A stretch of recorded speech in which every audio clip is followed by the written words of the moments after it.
السلام علیکم ورحمۃ اللہ وبرکاتہ۔ وعلیکم السلام ورحمۃ اللہ وبرکاتہ۔ کیا حال ہے سوانا؟ الحمدللہ، آپ سب کے کیا حال چال ہیں؟ الحمدللہ۔ اللہ کا شکر، اللہ کا احسان۔ شروع کرتے ہیں ہم نحمدہ ونصلی علی رسولہ الکریم، اما بعد فاعوذ باللہ من الشیطان الرجیم، بسم اللہ الرحمن الرحیم۔ رب اشرح لی صدری ویسر لی امری واحلل عقدۃ من لسانی یفقہوا قولی۔ ربی زدنی علما، اللہم انا نسألک علما نافعا وعملا متقبلا ورزقا طیبا، آمین یا رب العالمین۔ اللہم صلی علی محمد وعلی آل محمد کما صلیت علی ابراہیم وعلی آل ابراہیم انک حمید مجید۔ اللہم بارک علی محمد وعلی آل محمد کما بارکت علی ابراہیم وعلی آل ابراہیم انک حمید مجید۔ آج کا ہمارا واقعہ جو ہے حضرت موسیٰ اور حضرت خضر علیہ السلام کا جو واقعہ ہے، جو علمی سفر تھا ان کا، اس کے بارے میں ہم بات کریں گے۔ پہلے تلاوت اور ترجمہ دیکھ لیجیے آیات کا۔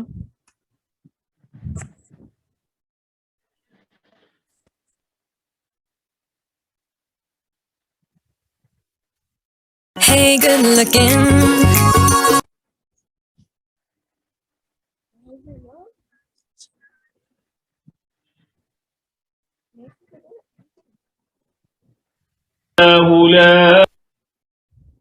اعوذ باللہ من الشیطان الرجیم، پناہ مانگتا ہوں میں اللہ کی شیطان مردود سے۔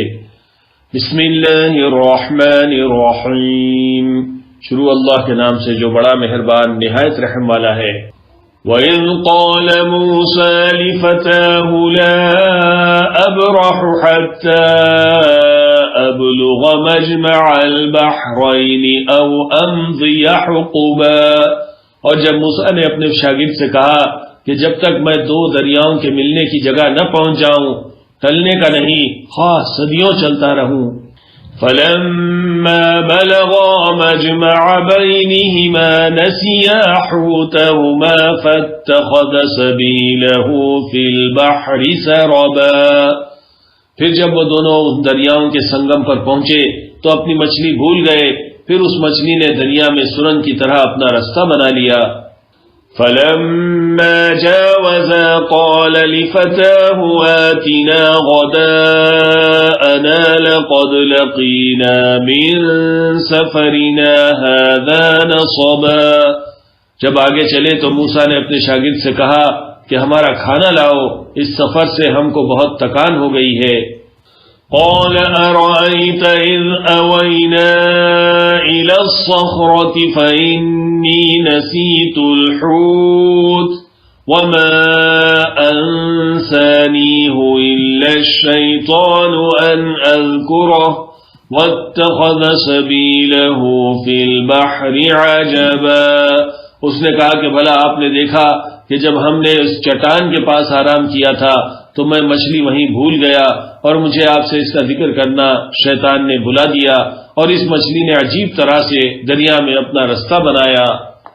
قال ذلك ما كنا نبغي فارتدا على آثارهما قصصا، موسیٰ نے کہا یہی تو وہ مقام ہے جسے ہم تلاش کرتے تھے، تو وہ اپنے پاؤں کے نشان دیکھتے دیکھتے لوٹ گئے۔ فَوَجَدَا عَبْدًا مِّنْ عِبَادِنَا آتَيْنَاهُ رَحْمَةً مِّنْ عِندِنَا وَعَلَّمْنَاهُ مِن لَّدُنَّا عِلْمًا، وہاں انہوں نے ہمارے بندوں میں سے ایک بندہ دیکھا جس کو ہم نے اپنے ہاں سے رحمت خاص سے نوازا تھا اور اپنے پاس سے ایک خاص علم بخشا تھا۔ قال له موسى هل أتبعك على أن تعلمني مما علمت رشدا، موسیٰ نے ان سے جن کا نام خضر تھا کہا کہ جو علم اللہ کی طرف سے آپ کو سکھایا گیا ہے، اگر آپ اس میں سے مجھے کچھ بھلائی کی باتیں سکھائیں تو میں آپ کے ساتھ رہوں۔ قال إنك لن تستطيع معي صبرا، خضر نے کہا کہ تم میرے ساتھ رہ کر صبر نہیں کر سکو گے.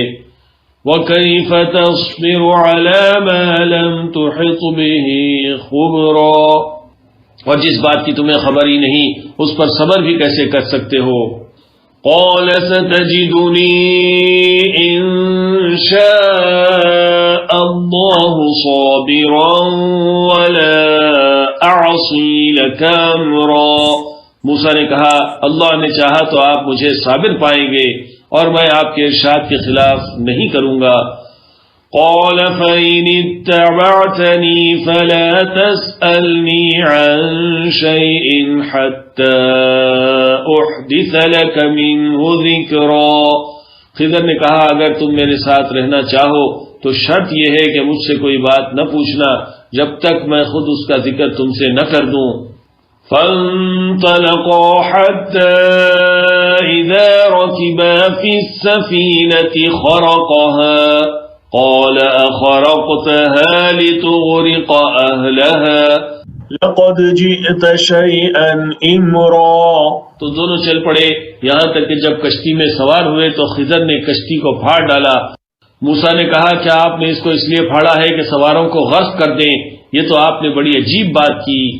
قال ألم أقل إنك لن تستطيع معي صبرا. خضر نے کہا کیا میں نے تمہیں نہیں کہا تھا کہ تم میرے ساتھ صبر نہ کر سکو گے. قال لا تؤاخذني بما نسيت ولا ترهقني من أمري عسرا. موسیٰ نے کہا کہ جو بھول مجھ سے ہوئی اس پر مواخذہ نہ کیجیے اور میرے معاملے میں مجھ پر مشکل نہ ڈالیے.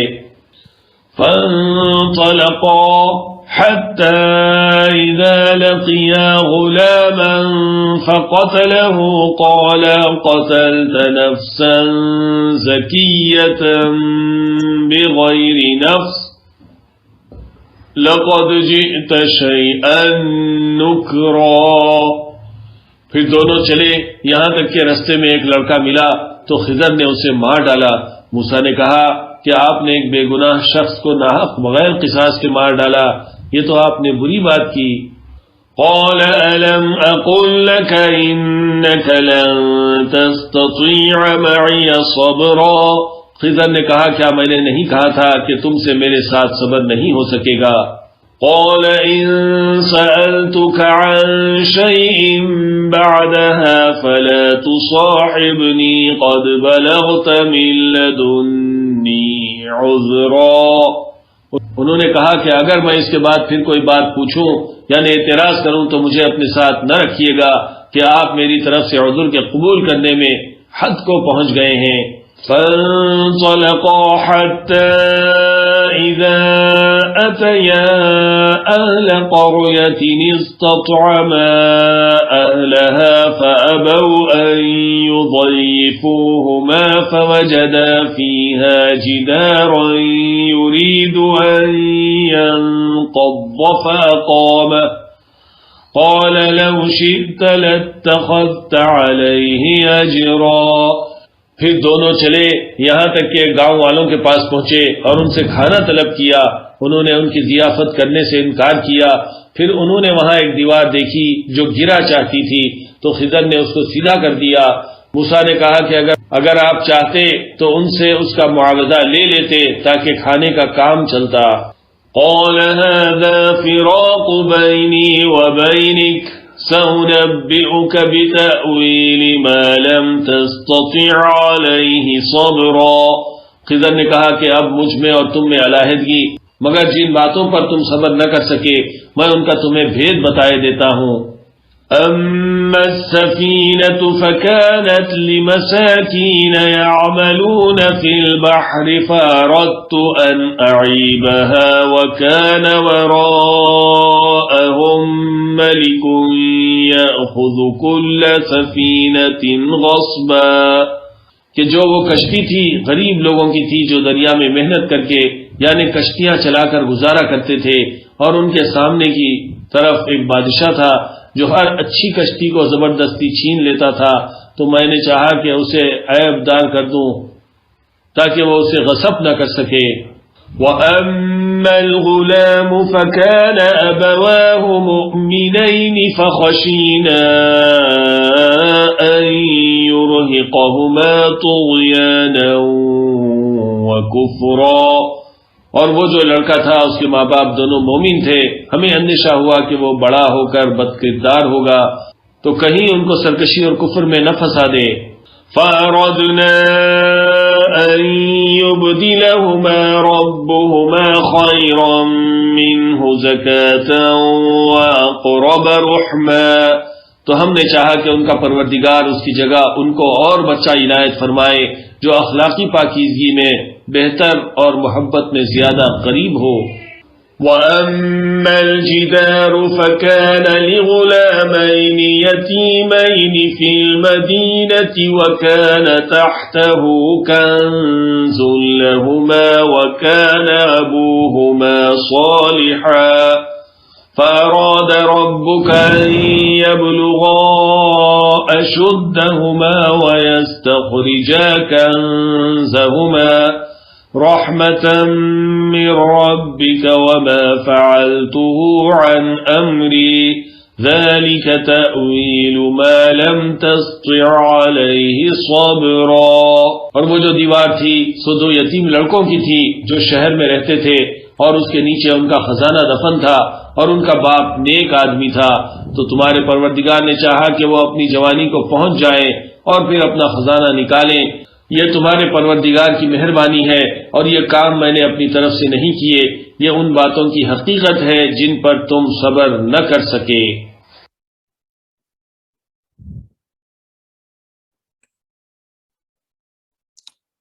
جی تو حضرت موسیٰ علیہ السلام کے واقعات جو ان کے واقعات زندگی ہیں، ان میں سے ایک اہم واقعہ اس ملاقات کا ہے جو ان کے اور ایک صاحب باطن کے درمیان ہوئی۔ صاحب باطن یعنی کہ ایک ایسا شخص کہ جس کو اللہ تعالیٰ نے بیہائنڈ دا سینز یا انسائٹ، چیزوں کی جو انسائٹ ہوتی ہے اس کا علم دیا تھا کہ پردے کے پیچھے جو عوامل کار فرما ہوتے ہیں تو وہ ان کے بارے میں جو ہے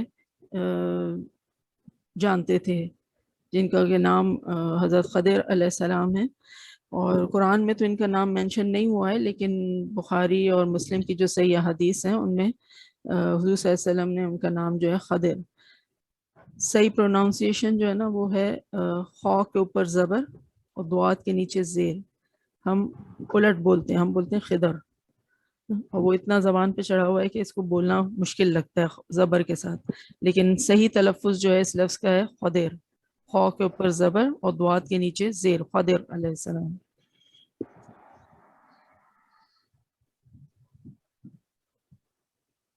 اور حضرت موسیٰ علیہ السلام نے ان سے جو یہ کائنات ہے یا جو عالم امر ہے، ایک ہوتا ہے عالم خلق، عالم خلق جو کہ اللہ تعالیٰ کی جو تخلیقی کائنات ہے جو کہ ہمیں نظر آ رہی ہے، ٹھیک ہے، اس کے پیچھے جو لاز اور جو حکمت اور جو پلاننگ اور جو پلاٹنگ جو اللہ کی قدرت کار فرما ہے، جو ان عالم خلق کو گورن کر رہی ہے، جو چلا رہی ہے، وہ ہے عالم امر، امر حمزہ سے۔ تو حضرت موسیٰ علیہ السلام نے حضرت خضر علیہ السلام سے یہ عالم امر کے بعض رموز و اسرار معلوم کیے، کچھ راز معلوم کیے۔ تو اس ملاقات کا ذکر جو ہے وہ تفصیل کے ساتھ سورہ کہف میں کیا گیا ہے، جن کی آیات کا ترجمہ و تلاوت ابھی آپ نے سنا، اور بخاری میں اس واقعے سے متعلق بعض مزید تفصیلات جو ہیں وہ بھی مذکور ہیں۔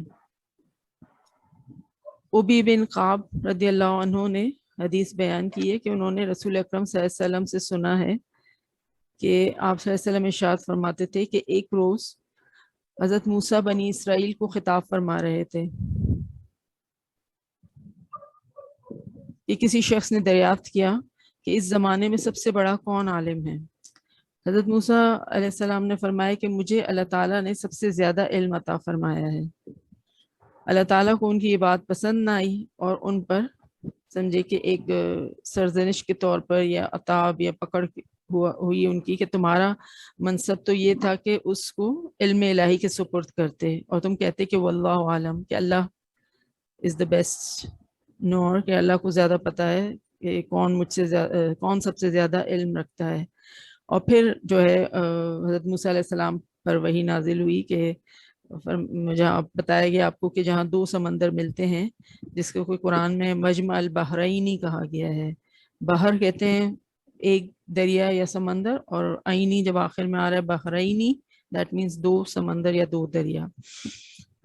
تو مجمع یعنی کہ ان دونوں کا جو جوائننگ کی جگہ ہے، وہاں ہمارا ایک بندہ ہے جو بعض امور میں تجھ سے بھی زیادہ عالم اور دانا ہے، بعض امور میں، ٹھیک ہے۔ حضرت خضر علیہ السلام کو بھی جو ہے یہ جو اللہ تعالیٰ نے ایک خاص علم جس کی ہم بات کریں کہ جو اللہ کی حکمت، اللہ کی مشیت، ظاہری چیزوں کے پیچھے کار فرما ہوتی ہے، اس کا علم اللہ تعالیٰ نے ان کو دیا تھا۔ تو ان کے پاس کچھ علم کا حصہ تھا، اور حضرت موسیٰ علیہ السلام کے پاس یقیناً شریعت کا علم تھا۔ تو حضرت موسیٰ علیہ السلام نے عرض کیا کہ پروردگار، تیرے اس بندے تک رسائی کا کیا طریقہ ہے، میں کیسے پہنچ سکتا ہوں؟ تو اللہ تعالیٰ نے فرمایا کہ ایک پکی ہوئی مچھلی، مچھلی تلی ہوئی بھنی ہوئی، اس کو اپنے توشہ دان میں رکھ لو۔ توشہ دان دیٹ مینس زنبیل سمجھ لیں، ایک باسکٹ، بہت بڑا لنچ باکس۔ بس جس مقام پر وہ مچھلی تم سے گم ہو جائے اسی جگہ وہ شخص ملے گا۔ حضرت موسیٰ علیہ السلام نے مچھلی کو توشہ دان میں رکھا، اور اپنے خلیفہ یا جو ان کا نائب تھے یا جو ان کے خدمتگار تھے، جن کا نام یوشع بن نون آتا ہے، ان کو ساتھ لے کر مرد صالح کی تلاش میں روانہ ہو گئے۔ جب چلتے چلتے ایک مقام پر پہنچے تو دونوں ایک پتھر پر سر رکھ کر سو گئے۔ وہاں پر مچھلی میں ایک زندگی کے آثار پیدا ہوئے، یعنی کہ جو تلی ہوئی مچھلی تھی وہ زندہ ہو گئی، اور وہ زنبیل سے نکل کر سمندر میں ایک سرنگ جیسا راستہ بنا کر وہ چلی گئی۔ مچھلی پانی کے جس حصے میں بہتی ہوئی گئی اور جہاں تک گئی، وہاں پر پانی جو ہے وہ برف کی طرح جم کر ایک چھوٹی سی سمجھے کہ ایک پگڈنڈی کی طرح جو ہے ہو گیا تھا۔ ایسا معلوم ہوتا تھا کہ سمندر میں ایک لکیر یا سمجھے کہ ایک خط کھینچا ہوا، ایک لائن جو ہے وہ کھینچ دی گئی ہے۔ یہ واقعہ یوشع بن نون نے دیکھ لیا تھا، کیونکہ وہ حضرت موسیٰ علیہ السلام سے پہلے بیدار ہو گئے تھے، مگر جب حضرت موسیٰ علیہ السلام بیدار ہوئے تو ان سے وہ ذکر کرنا بھول گئے، اور پھر دونوں نے اپنا سفر شروع کر دیا، اور اس دن اور رات میں آگے ہی بڑھتے گئے۔ جب دوسرا دن ہوا تو حضرت موسیٰ علیہ السلام نے فرمایا کہ اب تھکان زیادہ محسوس ہونے لگی ہے، وہ مچھلی لاؤ تاکہ ہم اپنی بھوک مٹا سکیں۔ نبی اکرم صلی اللہ علیہ وسلم نے فرمایا کہ حضرت موسیٰ علیہ السلام کو اللہ تعالیٰ کی بتائی ہوئی منزل مقصود تک پہنچنے میں کوئی تھکان نہیں ہوئی تھی، مگر جیسے ہی اپنی منزل کو انہوں نے ایکسیڈ کیا، جب لمٹس تھیں وہ جب کراس کی، مطلب آگے غلطی سے نکل گئے، تو اب تھکان محسوس ہونے لگی۔ تو دیکھیں تھکن جو ہے، تھکن کا ہونا، یہ بھی اللہ کی، تھکن کا لگنا بہت بڑی نعمت ہے اللہ تعالیٰ کی۔ اگر موسیٰ علیہ السلام کے کانٹیکس میں دیکھیں کہ ان کو تھکن لگی اور انہوں نے کھانا مانگا، اور ان کو جو ہے پتہ چلا کہ آگے ہم دیکھیں گے کہ وہ جگہ تو مس ہو گئی ہے جو اللہ تعالیٰ نے جس جگہ کو پوائنٹ آؤٹ کیا تھا، اور وہ وہیں سے واپس پلٹے۔ اور ویسے اگر دیکھا جائے جنرلی کہ تھکن جب ہوتی ہے ہمیں، تو کیا ہوتا ہے کہ پھر انسان کہ بعض اوقات ہم ڈریگ کر رہے ہوتے ہیں اپنے آپ کو کہ نہیں یہ کام مجھے ختم کرنا ہی کرنا ہے، جبکہ ہمارے اعصاب اس چیز کا ساتھ نہیں دے رہے ہوتے ہیں۔ تو تھکنا اللہ کی بہت بڑی نعمت ہے کہ اس کے بعد انسان دوبارہ ریچارج ہو کے اور زیادہ مستعدی کے ساتھ جو اپنا کام کر سکتا ہے، تھکن دور کر کے۔ بہرحال تو یوشع بن نون نے کہا، آپ کو معلوم رہے کہ جب ہم اس پتھر کی چٹان پر تھے تو وہیں مچھلی کا یہ تعجب خیز واقعہ پیش آیا کہ اس میں حرکت پیدا ہوئی اور وہ زنبیل میں سے نکل کر سمندر میں چلی گئی، اور اس کی رفتار پر سمندر میں راستہ بنتا چلا گیا۔ میں آپ سے یہ واقعہ کہنا بھول گیا، یہ بھی شیطان کا ایک حربہ تھا۔ نبی اکرم صلی اللہ علیہ وسلم نے فرمایا کہ سمندر کا وہ خط مینز لائن، ٹھیک ہے، جو ایک راستہ سا اس نے جو بنایا تھا، تو آپ صلی اللہ علیہ وسلم نے فرمایا کہ سمندر کا وہ خط یا وہ راستہ مچھلی کے لیے تو ایک سرب تھا، سرب سرابا، قرآن میں جو الفاظ ہیں وہ یہی نا، سرابا راستہ تھا، اور موسیٰ اور یوشع بن نون کے لیے عجب، ایک تعجب خیز بات تھی۔ حضرت موسیٰ علیہ السلام نے فرمایا کہ جس مقام کی ہم کو تلاش ہے وہ وہی مقام تھا، اور یہ کہہ کر دونوں پھر ایک دوسرے سے بات چیت کرتے ہوئے اسی راہ پر لوٹے اور اس پتھر کی چٹان تک جا پہنچے۔ وہاں پہنچے تو دیکھا کہ اس جگہ عمدہ لباس پہنے ہوئے ایک شخص بیٹھا ہے۔ حضرت موسیٰ علیہ السلام نے اس کو سلام کیا۔ اس شخص نے کہا کہ تمہاری اس سرزمین میں سلام کہاں، یعنی اس سرزمین میں تو مسلمان نہیں رہتے۔ تو یہ کون تھے؟ یہ خضر علیہ السلام تھے۔ حضرت موسیٰ علیہ السلام نے جواب دیا کہ میرا نام موسیٰ ہے۔ خضر نے کہا موسیٰ بنی اسرائیل؟ حضرت موسیٰ نے کہا ہاں، میں تم سے وہ علم حاصل کرنے آیا ہوں جو اللہ تعالیٰ نے تمہیں کو بخشا ہے۔ خضر علیہ السلام نے کہا کہ تم میرے ساتھ رہ کر ان معاملات پر صبر نہ کر سکو گے موسیٰ، اللہ تعالیٰ نے مجھ کو عالم امر کے رموز اور اسرار کا وہ علم عطا کیا ہے جو تم کو نہیں دیا گیا، اور اس نے تم کو جو ہے تشریعی علم دیا، تم کو جو ہے وہ شریعت کا علم دیا ہے، وہ علم عطا فرمایا جو مجھ کو عطا نہیں ہوا ہے۔ ٹھیک ہے، تو حضرت موسیٰ علیہ السلام نے کہا کہ انشاءاللہ آپ مجھ کو صابر اور ضابط پائیں گے، اور میں آپ کے ارشاد کی قطعاً خلاف ورزی نہیں کروں گا۔ حضرت خضر نے کہا کہ تو پھر شرط یہ ہے کہ جب آپ میرے ساتھ رہیں تو کسی معاملے کے متعلق بھی جس کو آپ کی نگاہیں دیکھ رہی ہوں مجھ سے کوئی سوال نہ کریں۔ مطلب انہوں نے ٹرمز اینڈ کنڈیشن سیٹ کر دی کہ دیکھیں اگر یہ شرط آپ کو قبول ہے تو پھر آپ میرے ساتھ اس سفر میں رہ سکتے ہیں، میں خود آپ کو جو ہے ان کی حقیقت بتا دوں گا، آپ مجھ سے نہیں پوچھیں گے۔ حضرت موسیٰ علیہ السلام نے منظور کر لیا اور دونوں ایک جانب کو روانہ ہو گئے۔ جب سمندر کے کنارے پہنچے تو سامنے سے کشتی نظر آئی۔ حضرت خضر نے ملاحوں سے کرایہ پوچھا، وہ خضر علیہ السلام کو پہچانتے تھے، لہٰذا انہوں نے جو ہے کرایہ لینے سے انکار کر دیا اور اصرار کر کے دونوں کو کشتی پر سوار کر لیا اور کشتی روانہ ہو گئی۔ ابھی چلے ہوئے زیادہ عرصہ نہیں ہوا تھا کہ حضرت خضر علیہ السلام نے کشتی کے سامنے والے حصے کا ایک تختہ اکھاڑ کر کشتی میں سوراخ کر دیا۔ اب وہ ایسا سوراخ تھا کہ جس سے کہ کشتی کے ڈوبنے کا تو خطرہ نہیں تھا، لیکن کشتی جو وہ عیبدار ضرور ہو گئی تھی، مطلب صحیح سالم تو نہ رہی تھی۔ تو یہ دیکھ کے حضرت موسیٰ علیہ السلام سے ضبط نہ ہو سکا، خضر علیہ السلام سے کہنے لگے کہ کشتی والوں نے تو یہ احسان کیا کہ آپ کو مجھ کو مفت سوار کر لیا، اور آپ نے اس کا یہ بدلہ دیا کہ کشتی میں سوراخ کر دیا کہ سب کشتی والے کشتی سمیت ڈوب جائے۔ یہ تو بہت ہی نازیبہ بات ہوئی ہے۔ جو قرآن میں جو الفاظ آتے ہیں شیئن امرا، یہ بہت ہی عجیب بات کی ہے آپ نے، مطلب آؤٹ آف ایٹیکیٹ بات کی ہے آپ نے۔ حضرت خضر علیہ السلام نے کہا کہ میں نے تو پہلے ہی کہا تھا کہ آپ میری باتوں پر صبر نہ کر سکیں گے، آخر وہی ہوا۔ تو حضرت موسیٰ علیہ السلام نے فرمایا کہ مجھے وہ بات بالکل فراموش ہو گئی تھی، میں بھول گیا تھا کہ میں نے آپ سے جو ہے یہ وعدہ کیا ہے کہ میں آپ سے سوال نہیں کروں گا، اس لیے آپ بھول چوک پر مواخذہ نہ کریں اور میرے معاملے میں سخت گیری سے کام نہ لیں۔ نبی اکرم صلی اللہ علیہ وسلم نے فرمایا کہ یہ پہلا سوال واقعی موسیٰ علیہ السلام کی بھول کی وجہ سے تھا۔ اسی اثنا میں ایک چڑیا کشتی کے کنارے آ کر بیٹھی اور پانی میں چونچ ڈال کر ایک قطرہ پانی پی لیا۔ حضرت خضر علیہ السلام نے کہا کہ بلا شبہ تشبیہ علم الہی کے مقابلے میں میرا اور تمہارا علم ایسا ہی بے حقیقت ہے جیسا کہ سمندر کے سامنے یہ قطرہ۔ مطلب کیا کہنے کا مقصد تھا حضرت خضر علیہ السلام کا کہ یہ جو پورا سمندر ہے یہ اللہ تعالیٰ کا علم ہے، اور جو اس چڑیا کے منہ میں جو پانی کا ایک قطرہ ہے وہ تمہارے اور میرے پاس جو علم ہے اس کی وہ حیثیت ہے اللہ کے علم کے مقابلے میں۔ تو بہرحال کشتی کنارے لگی اور دونوں اتر کر ایک جانب روانہ ہو گئے۔ سمندر کے کنارے کنارے جا رہے تھے کہ ایک میدان میں کچھ بچے کھیل رہے تھے۔ حضرت خضر آگے بڑھے اور ان میں سے ایک بچے کو پکڑ کے انہوں نے قتل کر دیا۔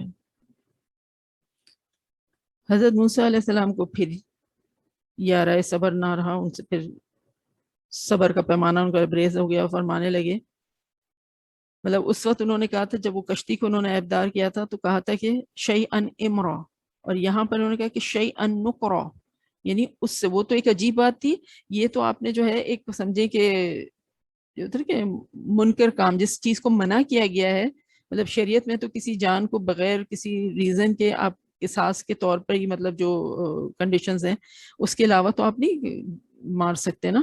تو انہوں نے کہا کہ آپ نے تو ایک منع کردہ جس چیز کی ممانعت ہے وہ فعل آپ سے سرزد ہو گیا ہے. کیونکہ موسیٰ علیہ السلام تو رسول تھے نا, تو رسول کا تو اولین کام امر بالمعروف اور نہی عن المنکر ہوتا ہے.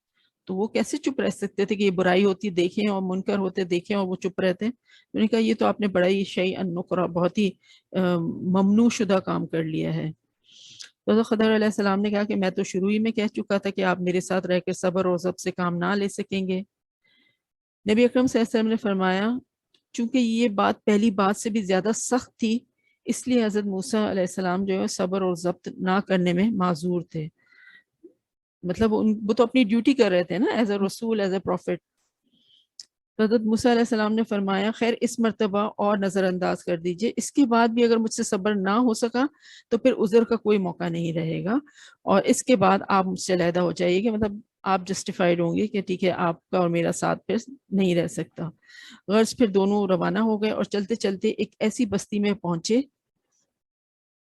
جہاں کے باشندے خوش عیش اور مہمانداری کے ہر طرح قابل تھے. مطلب ایک اچھی کھاتی پیتی بستی تھی, خوشحال گھرانے تھے وہاں پہ, مگر دونوں کی مسافرانہ درخواست پر بھی ان کو مہمان بنانے سے انکار کر دیا. مطلب بستی والے کچھ کنجوس قسم کے لوگ تھے یا بالکل ہی ایل مینرڈ کہ انہوں نے جو ہے مسافروں کو جو ہے رہنے اور کھانے پینے کے کوئی بندوبست نہیں کیا ان کا, اور ان کو ٹکاسا جواب دے دیا.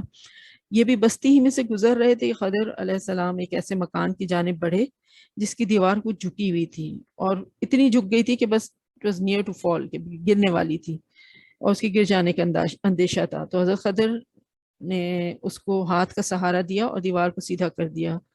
حضرت موسیٰ علیہ السلام نے پھر خضر علیہ السلام کو ٹوکا اور فرمانے لگے کہ ہم اس بستی میں مسافرانہ طور پر آئے, مگر اس کے بسنے والوں نے نہ مہمانداری کی اور نہ ٹکنے کی جگہ دی. آپ نے یہ کیا کیا کہ اس کے ایک باشندے کی دیوار کو بغیر اجرت درست کر دیا. اگر کرنا ہی تھا, چلے نیک کام تھا, تو بھوک پیاس کو دور کرنے کے لیے کچھ اجرت ہی طے کر لیتے. حضرت خضر علیہ السلام نے فرمایا ہذا فراق بینی و بینک, اب میری اور تمہاری جدائی کا وقت آ گیا. ہذا فراق بینی و بینک. اور پھر انہوں نے حضرت موسیٰ علیہ السلام کو ان تینوں معاملات کے حقائق کو سمجھایا اور بتایا کہ یہ سب من جانب اللہ وہ باتیں تھیں جن پر آپ صبر نہ کر سکتے ہیں. یہ واقعہ بیان کرنے کے بعد نبی اکرم صلی اللہ علیہ وسلم نے فرمایا کہ ہمارا جی تو یہ چاہتا تھا کہ موسیٰ علیہ السلام تھوڑا صبر اور کرتے اور ہم کو اللہ تعالیٰ کے راز اور عالم امر کی مزید معلومات ہو سکتی. دیکھیے مطلب حضور صلی اللہ علیہ وسلم کا شوق کتنا بڑھ رہا تھا. جب حضرت موسیٰ علیہ السلام اور حضرت خضر کی مفارقت یعنی جدائی ہونے لگی تو خضر علیہ السلام نے ان واقعات کی جو حقیقت بیان کی موسیٰ علیہ السلام کے پاس, وہ انہوں نے کہا کہ وہ جو کشتی تھی وہ چند آدمیوں کی تھی, چند مسکین غریب سے لوگ تھے جو اس کے ذریعے دریا میں محنت و مزدوری کرتے تھے. یعنی کشتی پر ان کے روزگار کا انحصار تھا. میں نے چاہا کہ اس میں عیب ڈال دوں, اور وجہ اس کی یہ تھی کہ ان لوگوں سے آگے کی جانب ایک ظالم بادشاہ تھا جو ہر اچھی کشتی کو, اچھی کشتی یعنی جو سالم کشتی ہوتی, صحیح سالم آتی تھی, اس کو زبردستی پکڑ رہا تھا اور غصب کر لیتا تھا, مطلب اپنے پاس رکھ لیتا تھا.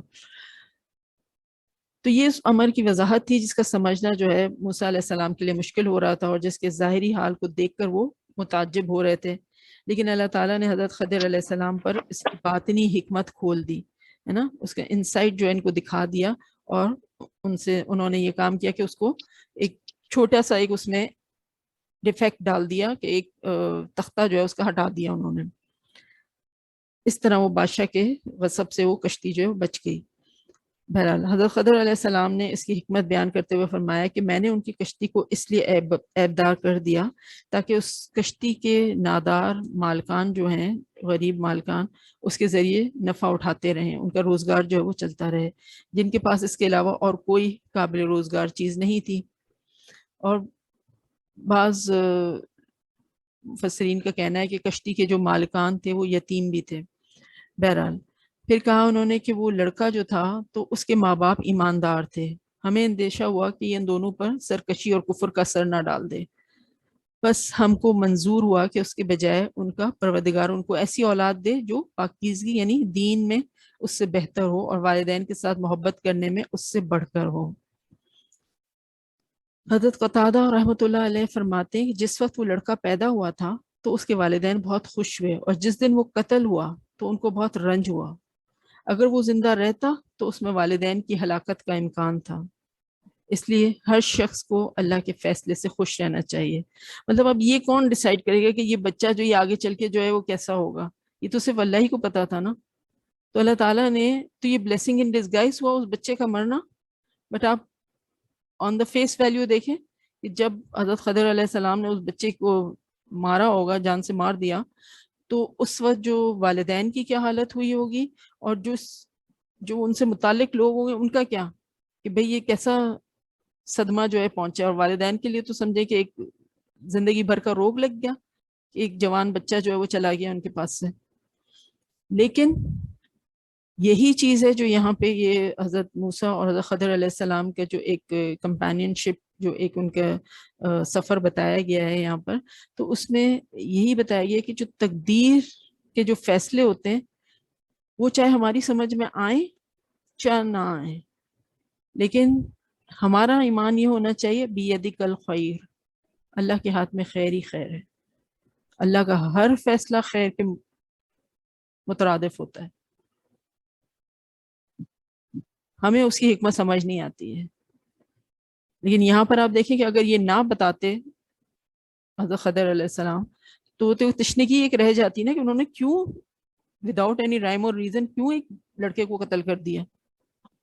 بٹ اللہ تعالیٰ کی کتنی بڑی حکمت تھی اس میں دیکھیں پوشیدہ، کہ وہ آگے چل کے جو ہے اس کے لیے سہانے روح بننے والا تھا۔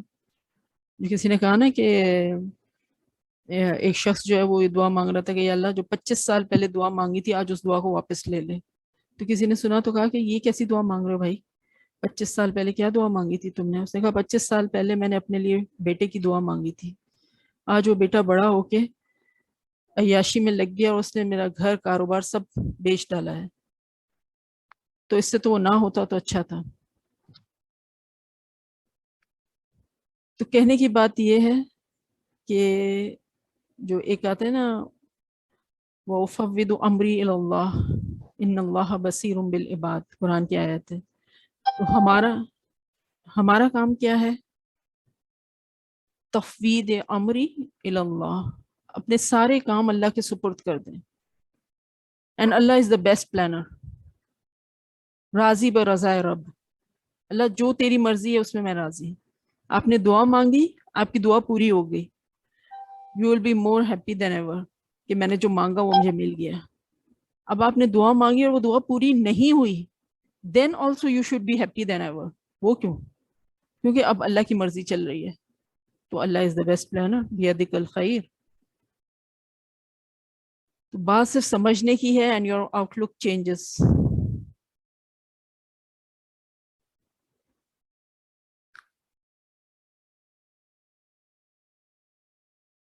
تو حضرت قتادہ رحمۃ اللہ علیہ فرماتے ہیں کہ جس وقت وہ لڑکا پیدا ہوا تو اس کے والدین بہت خوش ہوئے، اور جس دن وہ قتل ہوا تو ان کو بہت رنج ہوا۔ اگر وہ زندہ رہتا تو اس میں والدین کی ہلاکت کا امکان تھا۔ اس لیے ہر شخص کو اللہ کے فیصلے سے خوش رہنا چاہیے، کیونکہ اللہ تعالیٰ کا ایک مومن کے لیے اس چیز کا فیصلہ کرنا جس کو وہ مومن ناپسند کرتا ہے اس کے پسند کردہ فیصلے سے بہت بہتر ہے۔ جیسے کہ ایک صحیح حدیث میں آتا ہے نا کہ اللہ تعالیٰ مومن کے لیے جو فیصلہ بھی فرماتے ہیں اس میں اس کے لیے بہتری ہوتی ہے۔ اور قرآن میں تو اللہ تعالیٰ فرماتے ہیں نا کہ ایسا عین ممکن ہے کہ ایک چیز تم کو ناپسند ہو مگر وہی چیز تمہارے لیے بہتر ہے، تم نہیں جانتے اللہ جانتا ہے۔ اس کے بعد اللہ تعالیٰ فرماتے ہیں کہ فَأَرَدْنَا أَن يُبْدِلَهُمَا رَبُّهُمَا خَيْرًا مِّنْهُ زَكَاةً وَأَقْرَبَ رَحْمًا۔ مطلب کیا ہے کہ اللہ تعالیٰ ان کو اس کے بجائے ایسی اولاد دے کہ اللہ نے ارادہ کیا کہ وہ تبدیل کر دے اس کو، ان کو ایسی اولاد دے جو دین کے اعتبار سے اس سے زیادہ پاکیزہ ہو اور ماں باپ کے ساتھ اس سے بڑھ کر محبت کرنے والی ہو۔ حضرت قتادہ رحمۃ اللہ علیہ کہتے ہیں کہ ازکا کا معنی ہے کہ وہ اولاد اپنے والدین کی فرما بردار ہو، اور کچھ اسکالرس کا کہنا ہے کہ جب حضرت خضر علیہ السلام نے اس لڑکے کو مار ڈالا تھا تو اس وقت اس کی ماں جو ہے وہ ایک مسلمان بچے سے حاملہ تھی. مسلمان یعنی فرما بردار بچے سے حاملہ تھی، وہ ایسا بچہ جو کہ آگے چل کے ان کے لیے فرما بردار بنا. تو الحمدللہ اللہ تعالیٰ جو ہے وہ ہوتا ہے نا کہ جب کوئی چیز لیتا ہے تو اس سے بہتر ریپلیس کرتا ہے. دوبارہ ریجوائن کیجئے پلیز.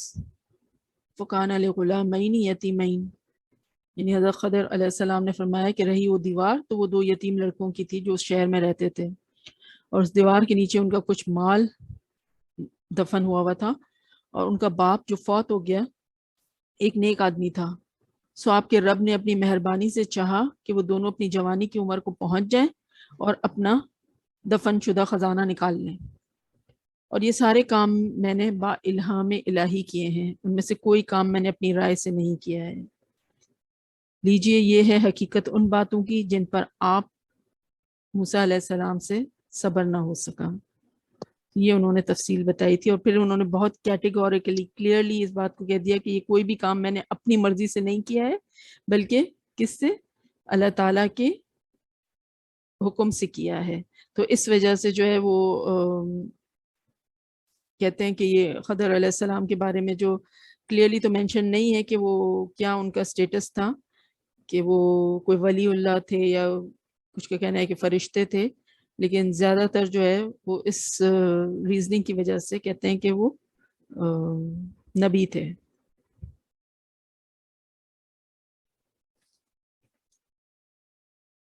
تو کہا جاتا ہے کہ ان یتیم بچوں کا مال جو ہے وہ اپنے باپ کے نیک ہونے کی وجہ سے محفوظ رہا.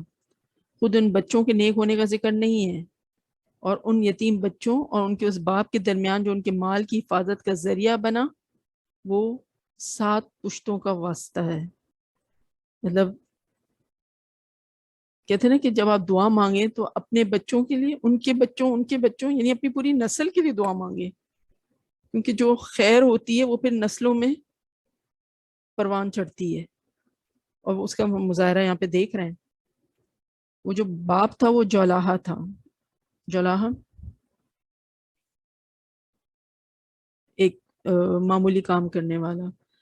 تو اللہ تعالیٰ کے اس فرمان کے وَكَانَ أَبُوهُمَا صَالِحًا، اس سے معلوم ہوتا ہے کہ نیک انسان اپنی اولاد کی حفاظت کا ذریعہ ہوتا ہے، اور اس کی عبادت کی برکات سے اس کی اولاد دنیا اور آخرت میں مستفید ہوتی ہے، فائدہ مند ہوتی ہے، فائدہ حاصل کرتی ہے.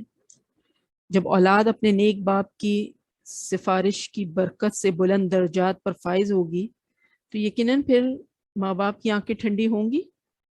تو الحمدللہ مطلب یہ جو ماں باپ نیک ہیں، والدین نیک ہیں، تو دے ڈیزرو کہ ان کی آنکھیں دنیا میں بھی ٹھنڈی ہوں اور آخرت میں بھی اللہ تعالیٰ ان کی آنکھیں ٹھنڈی کرے اولادوں سے.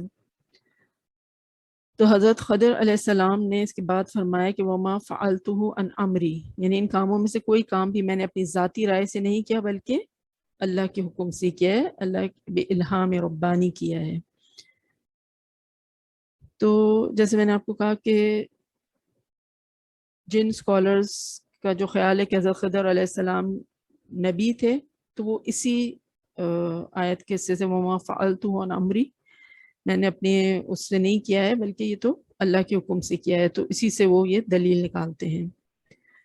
پھر حضرت ابو ہریرہ رضی اللہ عنہ سے حضرت خضر علیہ السلام کے بارے میں حضور اکرم صلی اللہ علیہ وسلم کا یہ ارشاد ہم تک پہنچا ہے کہ آپ صلی اللہ علیہ وسلم نے فرمایا کہ ان کا نام خضر علیہ السلام اس لیے ہوا کہ مطلب یہ خضر جو ہے ان کو اپنا نام نہیں تھا بلکہ ایک لقب تھا ان کا، ٹھیک ہے. اور ان کو یہ لقب کیوں ملا تھا؟ کیونکہ وہ ایک روز خشک گھاس پر بیٹھے تھے تو وہ گھاس جو ہے وہ سبز ہو کر لہلہانے لگی، تو اس وجہ سے عربی زبان میں گرین کلر کے لیے جو ہے وہ اخضر، گرین کلر کے لیے آتا ہے، تو اخضر سے خضر، اس طرح سے ان کا نام جو ہے وہ خضر پڑ گیا. تو اس قصے کا خلاصہ اگر ہم دیکھیں تو 3 امور ہماری سمجھ میں آتے ہیں، ایک کشتی والا حصہ، ایک لڑکا اور دوسرا دیوار. اس واقعے کی بنیاد اسلام کے ایک معروف اصول پر قائم ہے، اور وہ اصول یہ ہے کہ اعلیٰ ضرر کو ادنیٰ ضرر کے ساتھ دور کرنا. ضرر کہتے ہیں نقصان کو یا تکلیف کو، کسی بڑی تکلیف کو یا بڑے نقصان کو چھوٹی تکلیف کے ساتھ دور کرنا.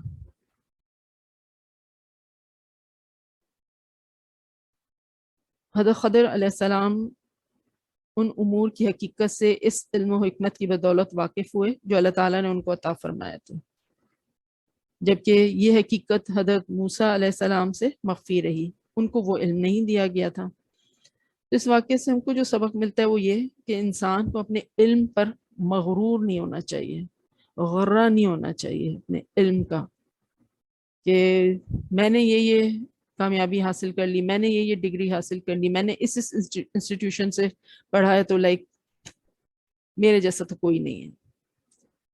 تو انسان کو اپنے علم پر مغرور نہیں ہونا چاہیے، کیونکہ ہر ذی علم کے اوپر ایک علم والا اور موجود ہے، اور بے شک تمام علم والے جو ہیں، یہ تمام علوم کا مخزن یا سورس وہ کیا ہے؟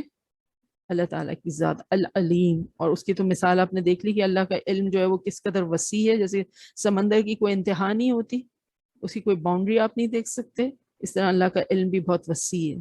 اور اس کے مقابلے میں حضرت خضر اور حضرت موسیٰ علیہ السلام نے اپنے علم کو کتنا سمجھا تھا، بالکل جو چڑیا کے منہ میں پانی کا ایک قطرہ ہوتا ہے. تو جب جو وقت کے رسول اور نبی تھے انہوں نے اپنے علم کو اس قدر محسوس کیا، تو پھر آپ کے اور میرے علم کی تو کوئی حیثیت ہی نہیں ہے.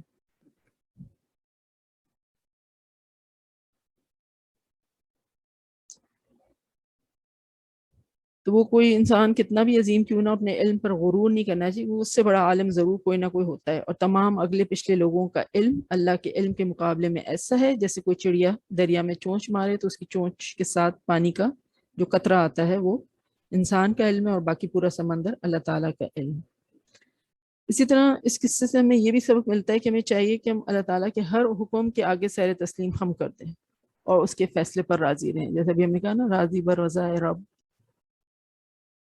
انسان کو ظاہری حالات سے دھوکہ نہیں کھانا چاہیے، کیونکہ وہ نہیں جانتا کہ ان حالات اور حوادث کے پیچھے کیا حکمت اور مصلحت کار فرما ہے. وہ نہیں جانتا کہ اس کے لیے بہتر کیا ہے. حالانکہ وہ صبح شام یہ آیت پڑھتا ہے جو قرآن میں آتی سورہ بقرہ میں، وَآسَان تَكْرَهُ شَيْءٌ وَهُوَ خَيْرٌ لَكُمْ وَآسَان تُحِبُّ شَيْءٌ وَهُوَ شَرٌّ لَكُمْ وَاللَّهُ يَعْلَمُ وَأَنْتُمْ لَا تَعْلَمُونَ. یعنی ممکن ہے کہ ایک چیز تم کو ناپسند ہو مگر وہی چیز تمہارے حق میں بہتر ہو، اور ایک چیز کو تم پسند کرو مگر وہی چیز تمہارے لیے بری ہو. اللہ ہی جانتا ہے، تم نہیں جانتے. آپ دیکھیں نا کہ ایک شخص ہے کہ جس کا $1,000,000 ڈیل جو ہے اس کو کرنے پہنچنا ہے امریکہ، لیکن راستے میں اس کا جو ہے وہ گاڑی کا جو ہے وہ ٹائر پنکچر ہوتا ہے، اور کچھ ایسی کنڈیشنز ہو جاتی ہیں کہ وہ جو ہے وقت پہ اپنی فلائٹ نہیں لے سکتا ہے. تو اس کے لیے جو ہے وہ کتنی بڑی، جب وہ ایئرپورٹ پہنچتا ہے تو اس کو پتہ چلتا ہے کہ اس کی فلائٹ تو ٹیک آف کر چکی ہے، تو کتنا دل شکستہ ہوگا، اور اس کے لیے کتنی بری خبر، کتنی بڑی بری خبر ہوگی کہ جو ہے اس کی فلائٹ مس ہو گئی. خیر وہ نامرادی کے ساتھ جب واپس لوٹتا ہے تو ابھی گھر بھی نہیں پہنچا کہ اس کو خبر ملتی ہے کہ جو فلائٹ ٹیک آف کی ہے، ٹیک آف ہونے کے آدھے گھنٹے میں ہی وہ کریش ہو گئی. اب وہ جو ابھی آدھے گھنٹے پہلے ایک بہت بری خبر تھی اس کے لیے، اب وہ کیا بن گئی؟ وہ کیا کہے گا یہ سن کے کہ اللہ کا شکر میں بچ گیا. تو وہ اب وہ سب سے اچھی خبر، بڑی اچھی خبر بن گئی اس کے لیے کہ وہ فلائٹ کا مس ہونا. تو یو نیور نو، ہم کو جو نقصان نظر آ رہا ہوتا ہے ہو سکتا ہے اس میں اللہ نے ہمارے لیے کتنی خیر چھپائی ہو. تو ہمارا کام کیا ہے؟ صبر اینڈ شکر. That is it.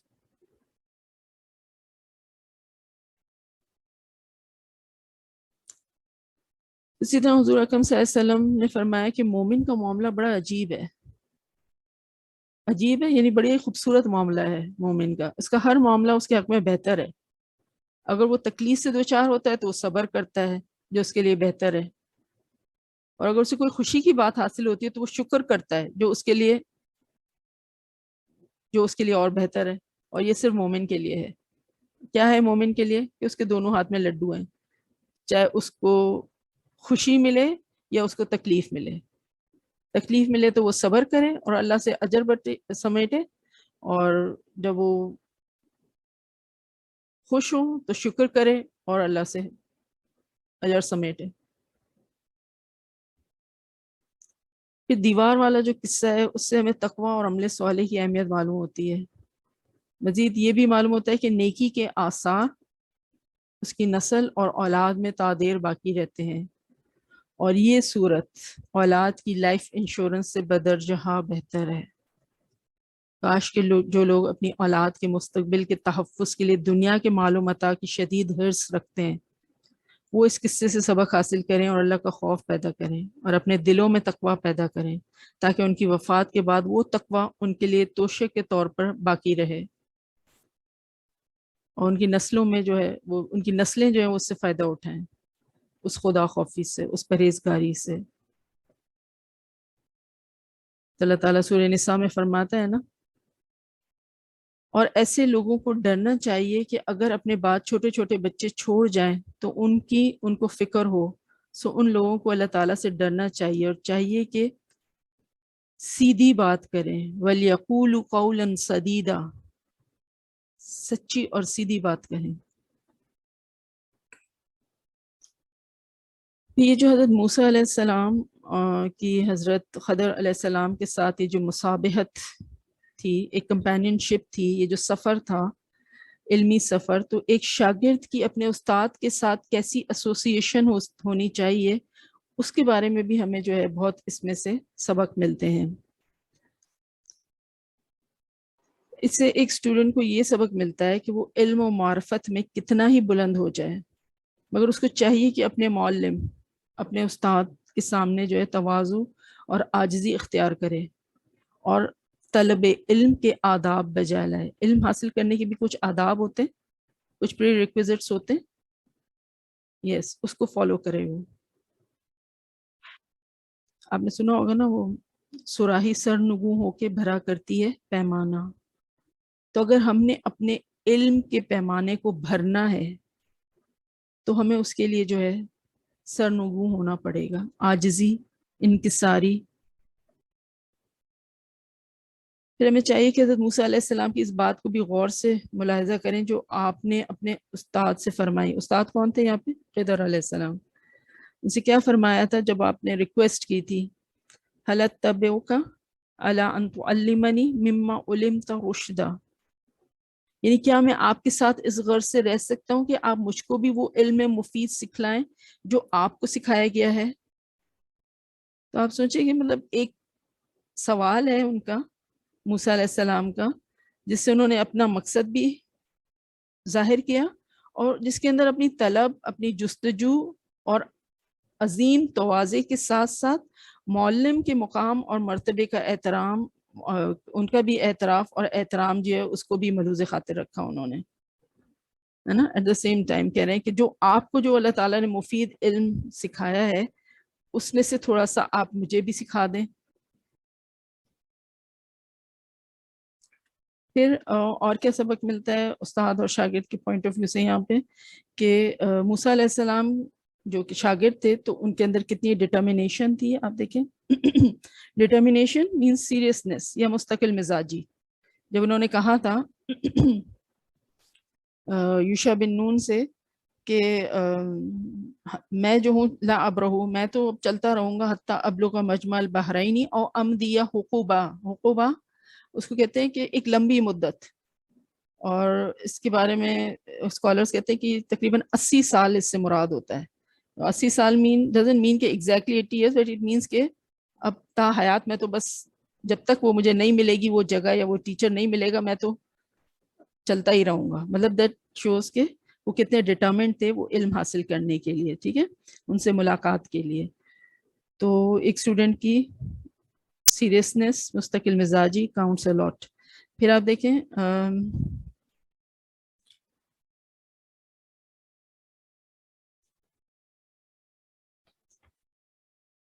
جو یہ کہا کہ فرتدہ، آیت 64 میں کہا کہ فرتدہ علی آثارہما قصصا، جب وہ آگے چلے گئے تھے تو پھر وہ واپس لوٹے اپنے انہی قدموں کے نشان پر۔ تو قدموں پر واپس لوٹنا، what does that mean؟ کہ ریویژن اینڈ ریسرچ یہ علم کا بہترین ٹول ہے. یہ علم کو موقت کرنا، علم کو پکا کرنے کے لیے ریوائز کرنا اینڈ ریسرچ کرنا. پھر یہ فرمایا کہ قال انک لن تستطیع معی صبرا، کہ آپ جو ہے وہ خضر علیہ السلام نے کہا کہ آپ میرے ساتھ جو ہے وہ صبر نہیں کر سکیں گے، ہے نا.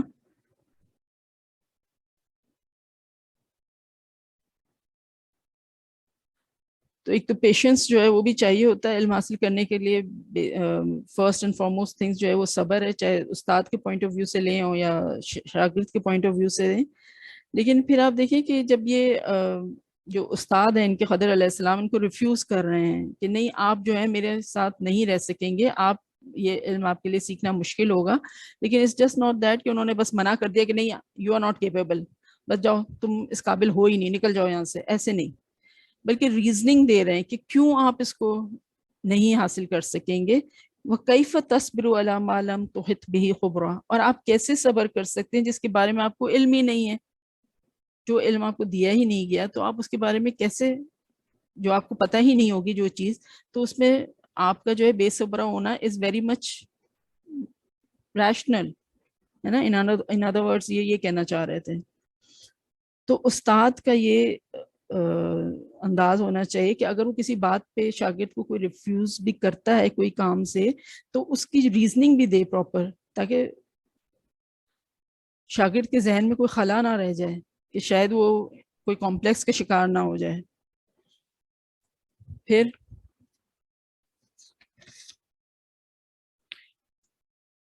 انہوں نے کہا کہ قول ستجدنی انشاءاللہ صابرون، کہ آپ موسیٰ علیہ السلام نے کہا کہ آپ انشاءاللہ مجھے صابر پائیں گے. ٹھیک ہے. تو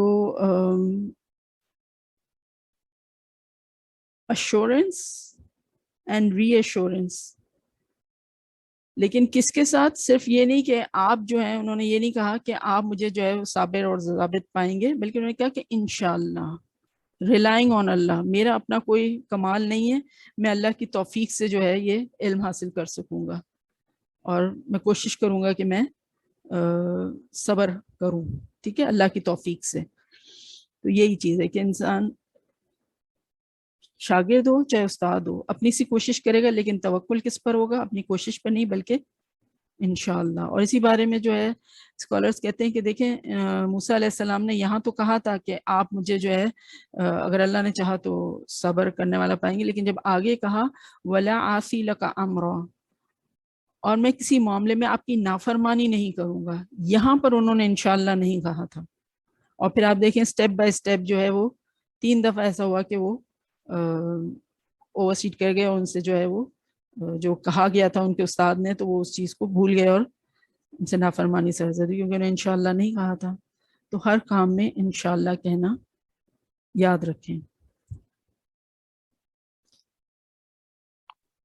پھر جو انہوں نے کہا خضر علیہ السلام نے قَالَ فَإِنِ اتَّبَعْتَنِي فَلَا تَسْأَلْنِي، آیت 70 میں، اگر آپ نے میرے ساتھ رہنا ہے تو پھر مجھ سے کوئی بات نہیں پوچھنی ہوگی آپ کو. ٹھیک ہے. تو یہ کیا ہے کہ اگر کوئی استاد اور شاگرد آپس میں انڈرسٹینڈنگ کوئی ایک ڈیل طے کرتے ہیں کہ ٹھیک ہے میں آپ سے یہ سیکھوں گا، یہ کریں گے، آپ مجھے یہ سکھائیں گے یا میں آپ کو یہ سکھاؤں گا، استاد کہتے ہیں، تو پھر کوئی ٹرمز اینڈ کنڈیشنز ہوتی ہیں، کوئی ڈوز اینڈ ڈونٹس ہوتے ہیں، کوئی سیٹ رولز ہوتے ہیں which should be abided، جن کو کہ پورا کرنا ہوتا ہے. ٹھیک ہے. تو انہوں نے یہ کہا کہ ٹھیک ہے آپ میرے ساتھ رہیں، لیکن پھر کیا کنڈیشن ہوگی؟ شرط یہ ہے، اور شرط کو آپ نے پورا کرنا ہوگا. ٹھیک ہے. تو وہ بتا دیا انہوں نے کہ آپ مجھ سے کوئی سوال نہیں کریں گے جب تک کہ میں آپ سے اس کا ذکر نہ کروں.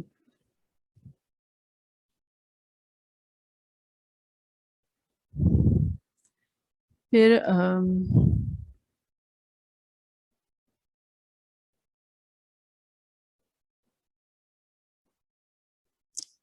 ہاں جو انہوں نے کہا کہ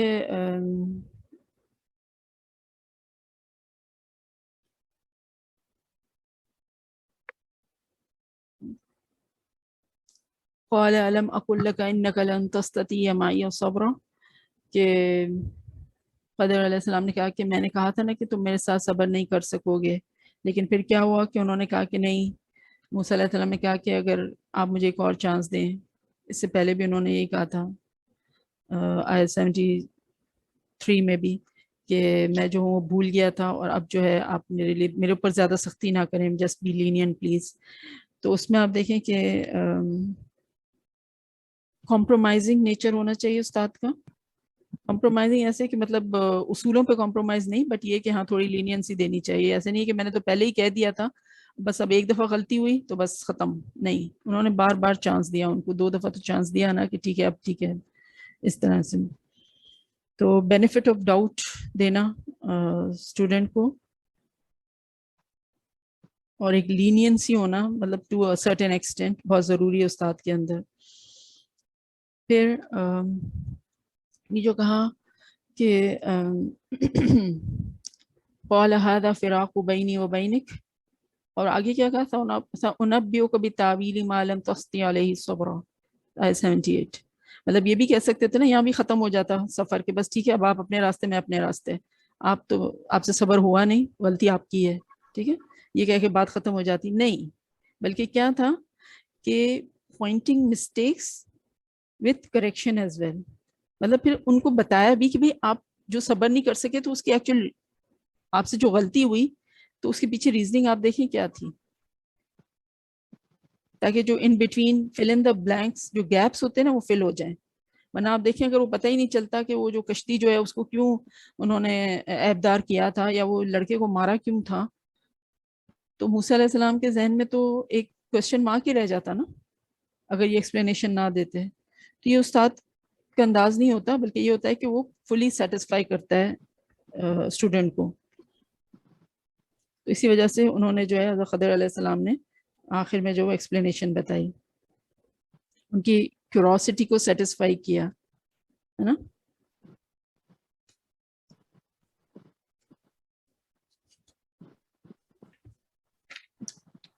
پھر قرآن کریم نے اس واقعے کے شروع میں خضر علیہ السلام کے اس علم کے متعلق کہا ہے وَعَلَّمْنَاهُ مِن لَدُنَّا عِلْمًا.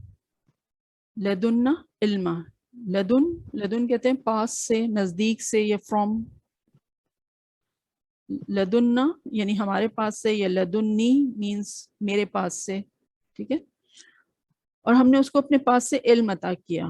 اور قصے کے آخر میں خضر علیہ السلام کا یہ قول بیان ہوا ہے کہ وما فعلتہ عن امری، میں نے اس سلسلے میں واقعات کو اپنی جانب سے نہیں کیا.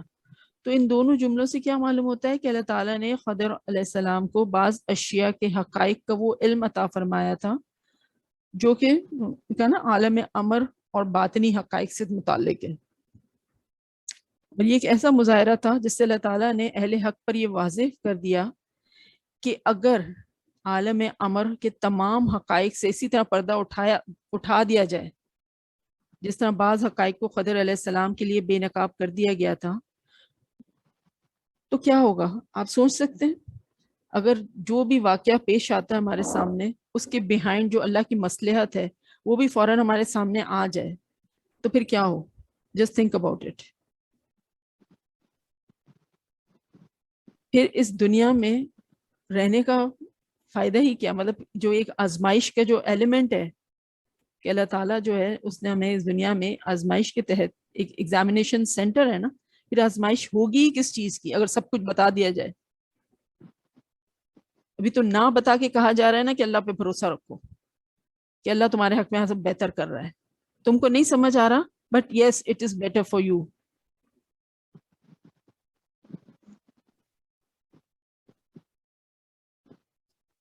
تو بتائیے پھر کیا ہوتا اگر ایسا ہو جاتا کہ ہر چیز کے جو ہے وہ حقائق جو ہے بالکل سامنے آ جاتے تمام احکامات کے. تو اگر ایسا ہوتا کہ تمام احکام اس عالم کے تمام احکام مطلب بدل جائیں اور عمل کی آزمائشوں کا یہ سارا کارخانہ جو پھر درم برہم ہو کر رہ جائے گا. اگر حقائق کو بے نقاب کر دیا گیا تو کیا ہوگا، اس عالم کے تمام احکام ہی بدل جائیں گے اور عمل کی جو آزمائشوں کا یہ سارا کارخانہ ہے جو ہے نا درم برہم ہو کر رہ جائے گا. مگر ایسا نہیں ہوتا. کیوں؟ کیونکہ یہ دنیا جو ہے وہ اعمال کی آزمائش گاہ ہے. This whole world is a one big examination center. اس لیے قدرتی حقائق پر پردہ پڑا رہنا ضروری ہے تاکہ حق و باطل کی پہچان کے لیے جو ترازو قدرت الہی نے مقرر کر دیا ہے وہ برابر اپنا کام انجام دیتا رہے.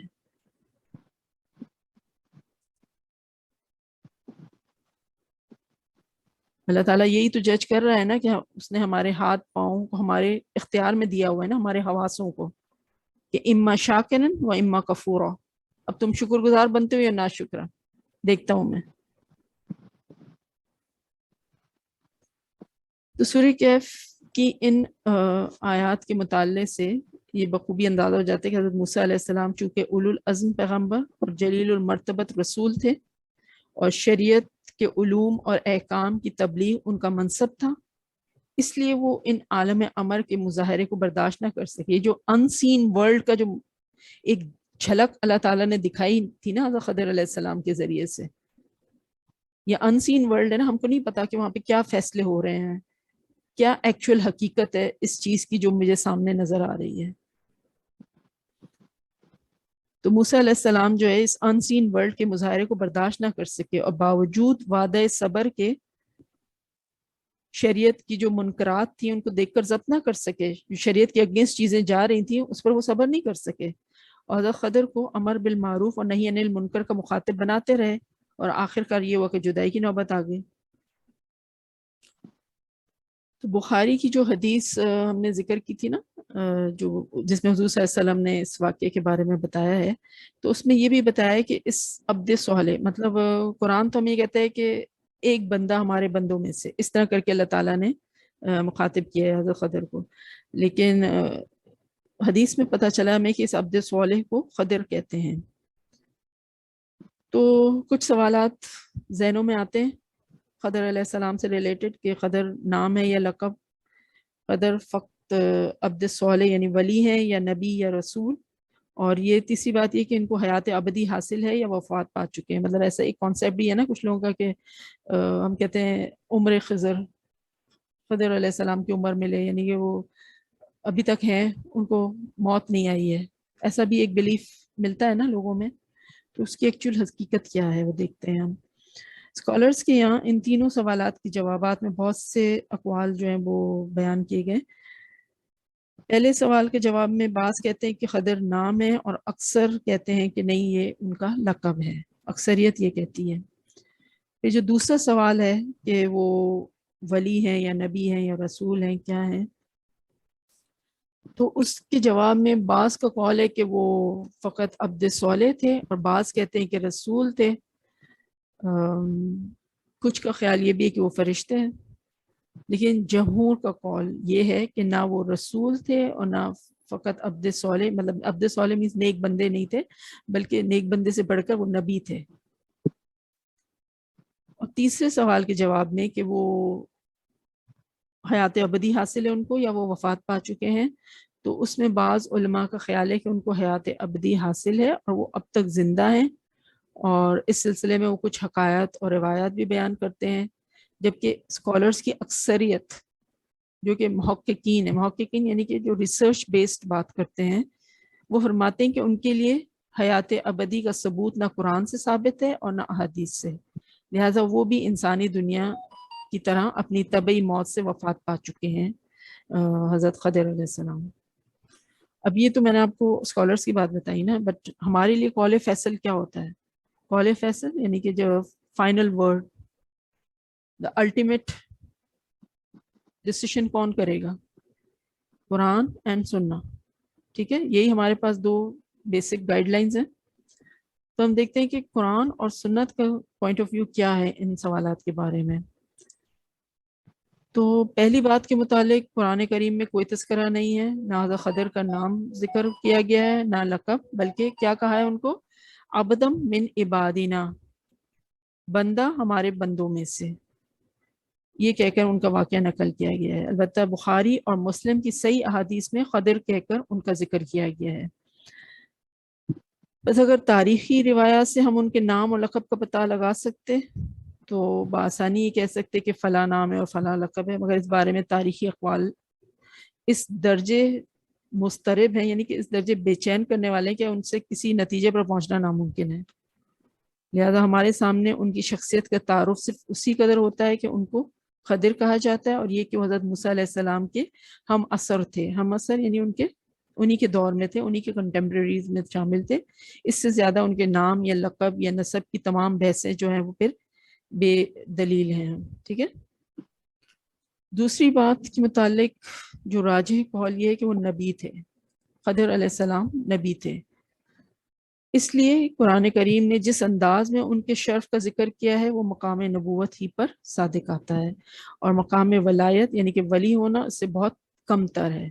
مثلا جب خضر علیہ السلام نے لڑکے کے قتل کی وجہ بیان کی تو ساتھ ہی کیا فرمایا؟ رحمتم من ربک وما فعلتہ عن امری، یہ میں نے اپنی مرضی سے نہیں کیا، تیرے رب کی رحمت کی بدولت ہوا. اور ظاہر ہے کہ کسی ولی کے لیے جائز نہیں ہے کہ وہ الہام کے ذریعے کسی شخص کا قتل کر ڈالے، ہے نا. الہام ہوتا نیک کام کے لیے ہے اور الہام اللہ کی طرف سے ہوتا ہے، لیکن کوئی ولی اللہ ایسا نہیں کہہ سکتے کہ مجھے الہام ہوا ہے کہ میں جو ہوں فلاں کو قتل کر دوں. یہ تو صرف وحی کے ذریعے کوئی نبی ہی ایسا کام کر سکتا ہے، کیونکہ الہام میں پھر بھی ایک مغالطے کا امکان ہے. اور اولیاء اللہ کے بہت سے مکاشفات جو کشف ہوتے ہیں، آپ نے سنا ہوگا کہ ان کو کشف ہوتا ہے. کشف مینز واٹ؟ کہ پردہ ہٹ جانا اور ایک چیز کا علم ہو جانا. کشف مینز دیٹ. تو وہ کہتے ہیں کہ کشف ہوا مجھے. تو اسی لیے اس میں جو ہے آپ دیکھیں کثرت سے تضاد پایا جاتا ہے، اسی بنیاد پر وہ شرعی حجت تسلیم نہیں کیا گیا. کشف اور الہام جو ہے وہ شرعی حجت نہیں ہے. ٹھیک ہے. دے ایگزسٹ بٹ یہ حجت نہیں بن سکتے.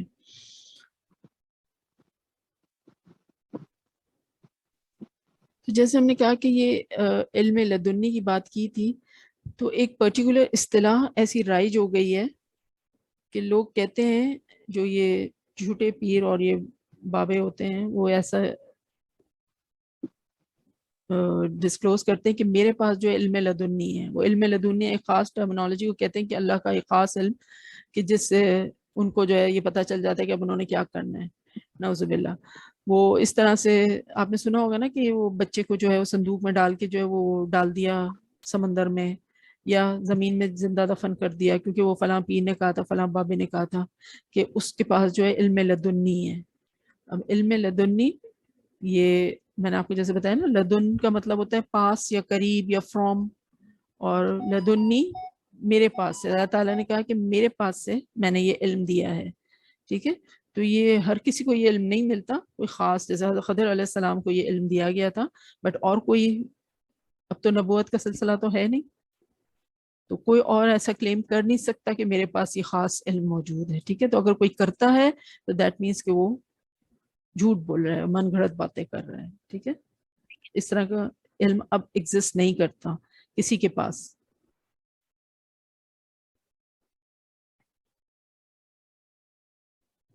تو پھر وہ جو یہ بچے کا جو قتل تھا، عالم امر یا کہہ لیں کہ عالم غیب میں سے ایک ایسا امر جو ظاہر سطح میں نہایت قبیح اور بہت بڑا جرم ہے، صرف وحی الہی کے ذریعے انجام پا سکتا تھا.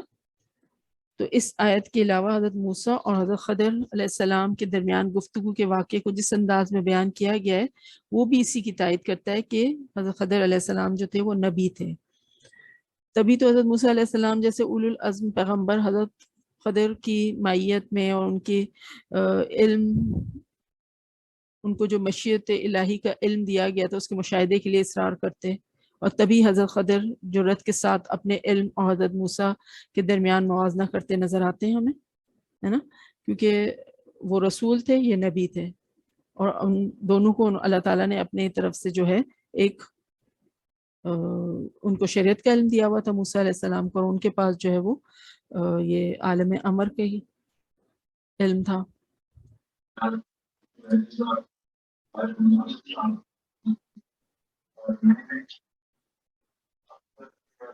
مائک بند کیجیے پلیز.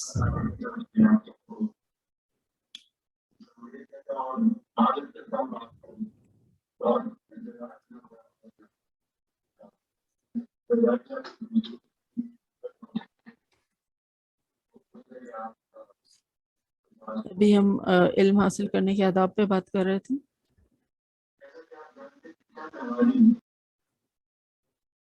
جی جزاک اللہ خیر. تو ایز اے ہول آپ دیکھیں کہ تمام مجموعے سمجھے کمالات نبوت اور رسالت کے اعتبار سے حضرت موسیٰ علیہ السلام کا مقام جو ہے حضرت خضر کے مقام سے بہت بلند ہے، کیونکہ وہ اللہ کے نبی بھی ہیں اور جلیل القدر رسول بھی، صاحب شریعت بھی ہیں اور صاحب کتاب بھی، اور رسولوں میں بھی اولو العزم رسول ہیں۔ بس حضرت خضر کا جو وہ جزئی علم ہے، مطلب ایک جو علم کا ایک فریکشن ان کو دیا تھا اللہ نے، جو کہ عالم امر کے راز سے تعلق رکھتا تھا، حضرت موسیٰ علیہ السلام کا جو ایک جامع علم، شریعت کا جو جامع علم تھا، اس پر وہ فائق نہیں ہو سکتا، ٹھیک ہے، مطلب نو ڈاؤٹ وہ اللہ کے چنے ہوئے بندوں میں سے، انبیاء جو ہوتے ہیں وہ بھی چنے ہوئے بندوں میں سے ہوتے ہیں نا اللہ کے، بٹ یس اگر ویسے تو کمپیریزن کرنا نہیں ہوتا، لیکن اگر کمپیریزن کریں تو موسیٰ علیہ السلام کو ان پر ایج تھا، کیونکہ وہ رسول تھے۔ اور تیسری بات کے متعلق جو ہے وہ ریسرچ بیس اسکالرز جو ہے وہ یہ کہتے ہیں کہ جو اس امر کے قائل ہیں کہ حضرت خضر کو حیات ابدی حاصل نہیں ہے اور وہ اپنی طبعی عمر کے بعد وفات پا چکے، اس لیے کہ قرآن میں جو ہے بہت کلیئرٹی کے ساتھ یہ بات آئی ہے کہ اللہ تعالیٰ نے کسی انسان کو بھی حیات ابدی عطا نہیں فرمائی، اور اس کے لیے اس دنیا میں موت ایک امر حق ہے۔ اللہ تعالیٰ فرماتا ہے سورہ انبیاء میں، اور اے محمد صلی اللہ علیہ وسلم، ہم نے تجھ سے پہلے بھی کسی بشر کو حیات ابدی عطا نہیں کی، ٹھیک ہے، تو اس سے ہی نگیٹ ہو جاتا ہے کہ حضرت خضر علیہ السلام جو ہیں وہ ان کو بہت لمبی عمر دی گئی اور وہ ابھی تک زندہ ہوں۔ مزید قرآن کریم میں یہ بھی کہا گیا ہے کہ ہم نے ہر ایک نبی سے یہ عہد و میثاق لیا ہے کہ جب محمد رسول اللہ صلی اللہ علیہ وسلم کی بعثت ہوگی تو تم میں سے جو بھی اس وقت موجود ہو، اس کا فرض ہوگا کہ وہ رسول پر ایمان لائے اور اس کی مدد بھی کرے۔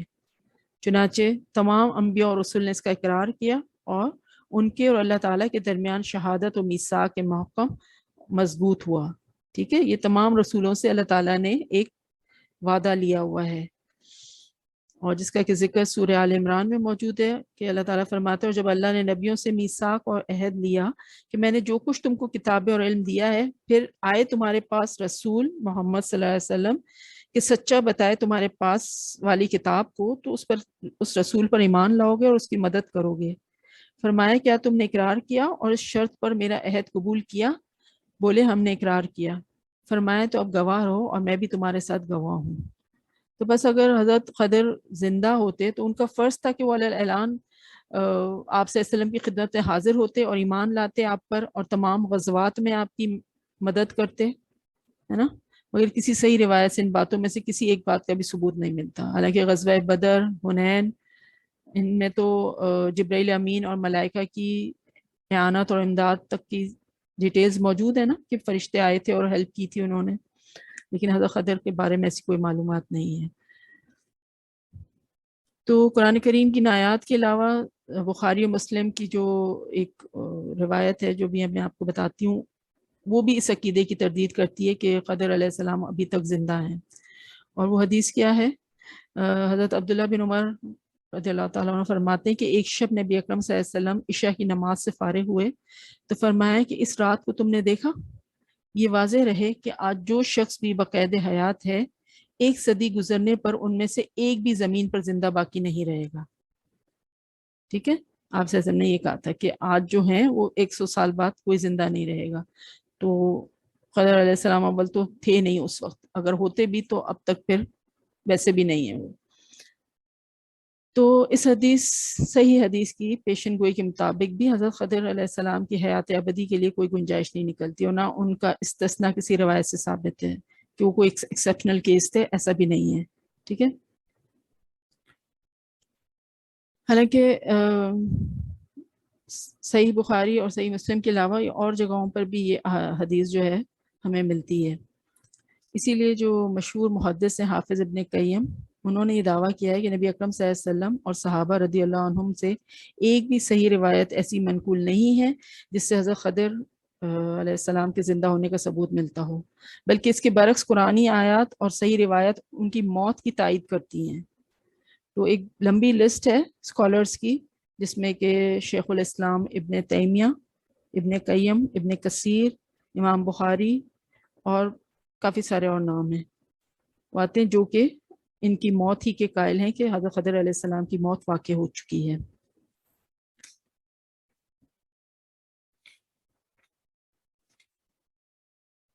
پھر یہ جو جگہ بتائی تھی نا جہاں پہ کہ یہ میٹ اپ ہوا تھا حضرت موسیٰ علیہ السلام اور حضرت خضر علیہ السلام کا، مجمع البحرین.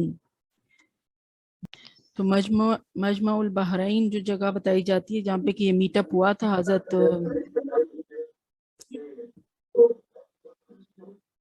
پیاری بہنوں جب ریجوائن کرتے ہیں آپ تو آپ کا مائک جو ہے وہ ان میوٹ ہو جاتا ہے، پلیز میوٹ کر دیں، چیک کریں.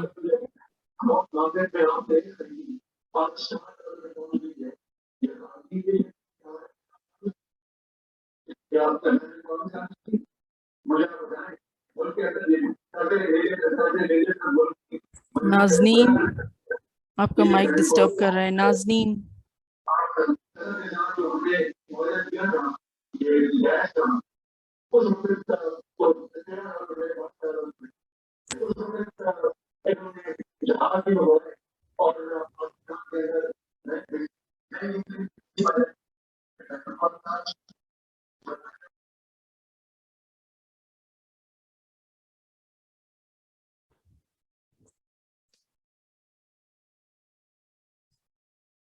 صبر کا امتحان ہے، ٹٹ سپیک ہے نا. بہرحال مجمع البحرین دو دریاؤں کے سنگم کو کہتے ہیں، اور یہاں کون سے دو دریا اور ان کا سنگم مراد ہے تو اس کے متعلق بھی اسکالرز اور جو سیرت نگار ہیں مختلف اقوال بیان کرتے ہیں، مگر ان میں سے کوئی قول بھی جو ہے وہ قول فیصل کی حیثیت نہیں رکھتا. ٹھیک ہے، کیونکہ قرآن اور حدیث میں اس کے بارے میں کوئی مینشن نہیں کیا گیا ہے.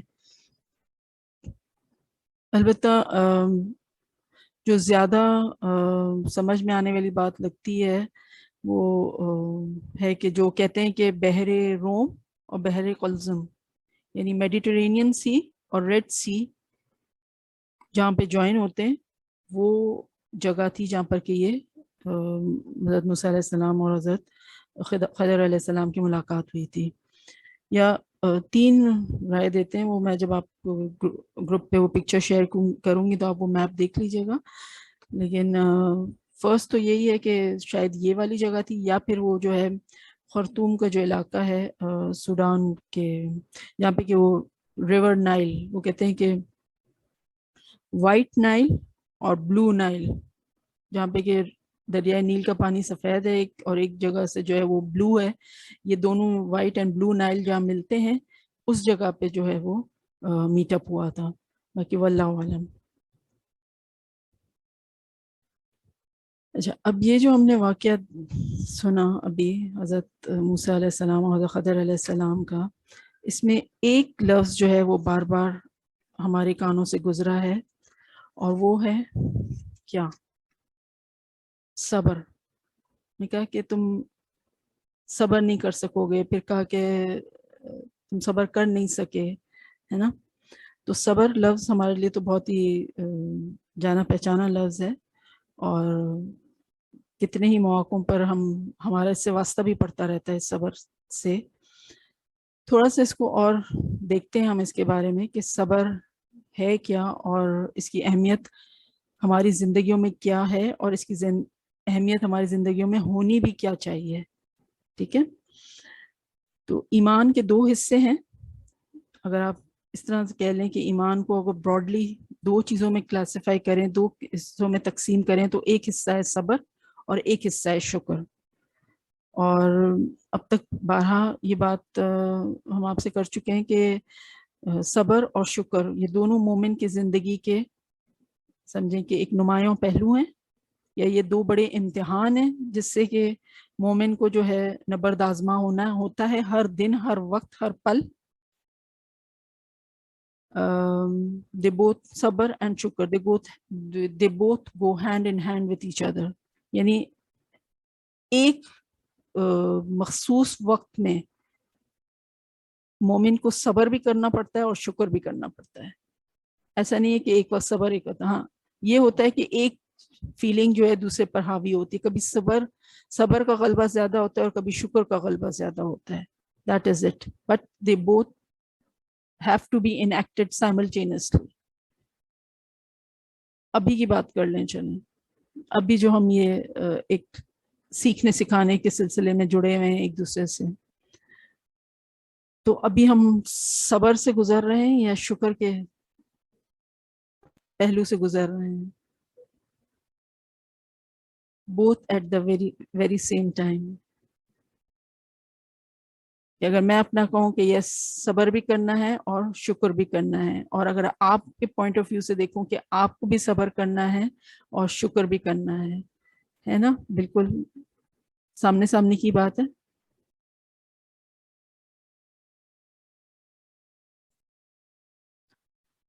تو عربی زبان میں صبر کے معنی ہوتا ہے روکنا اور بند کرنا.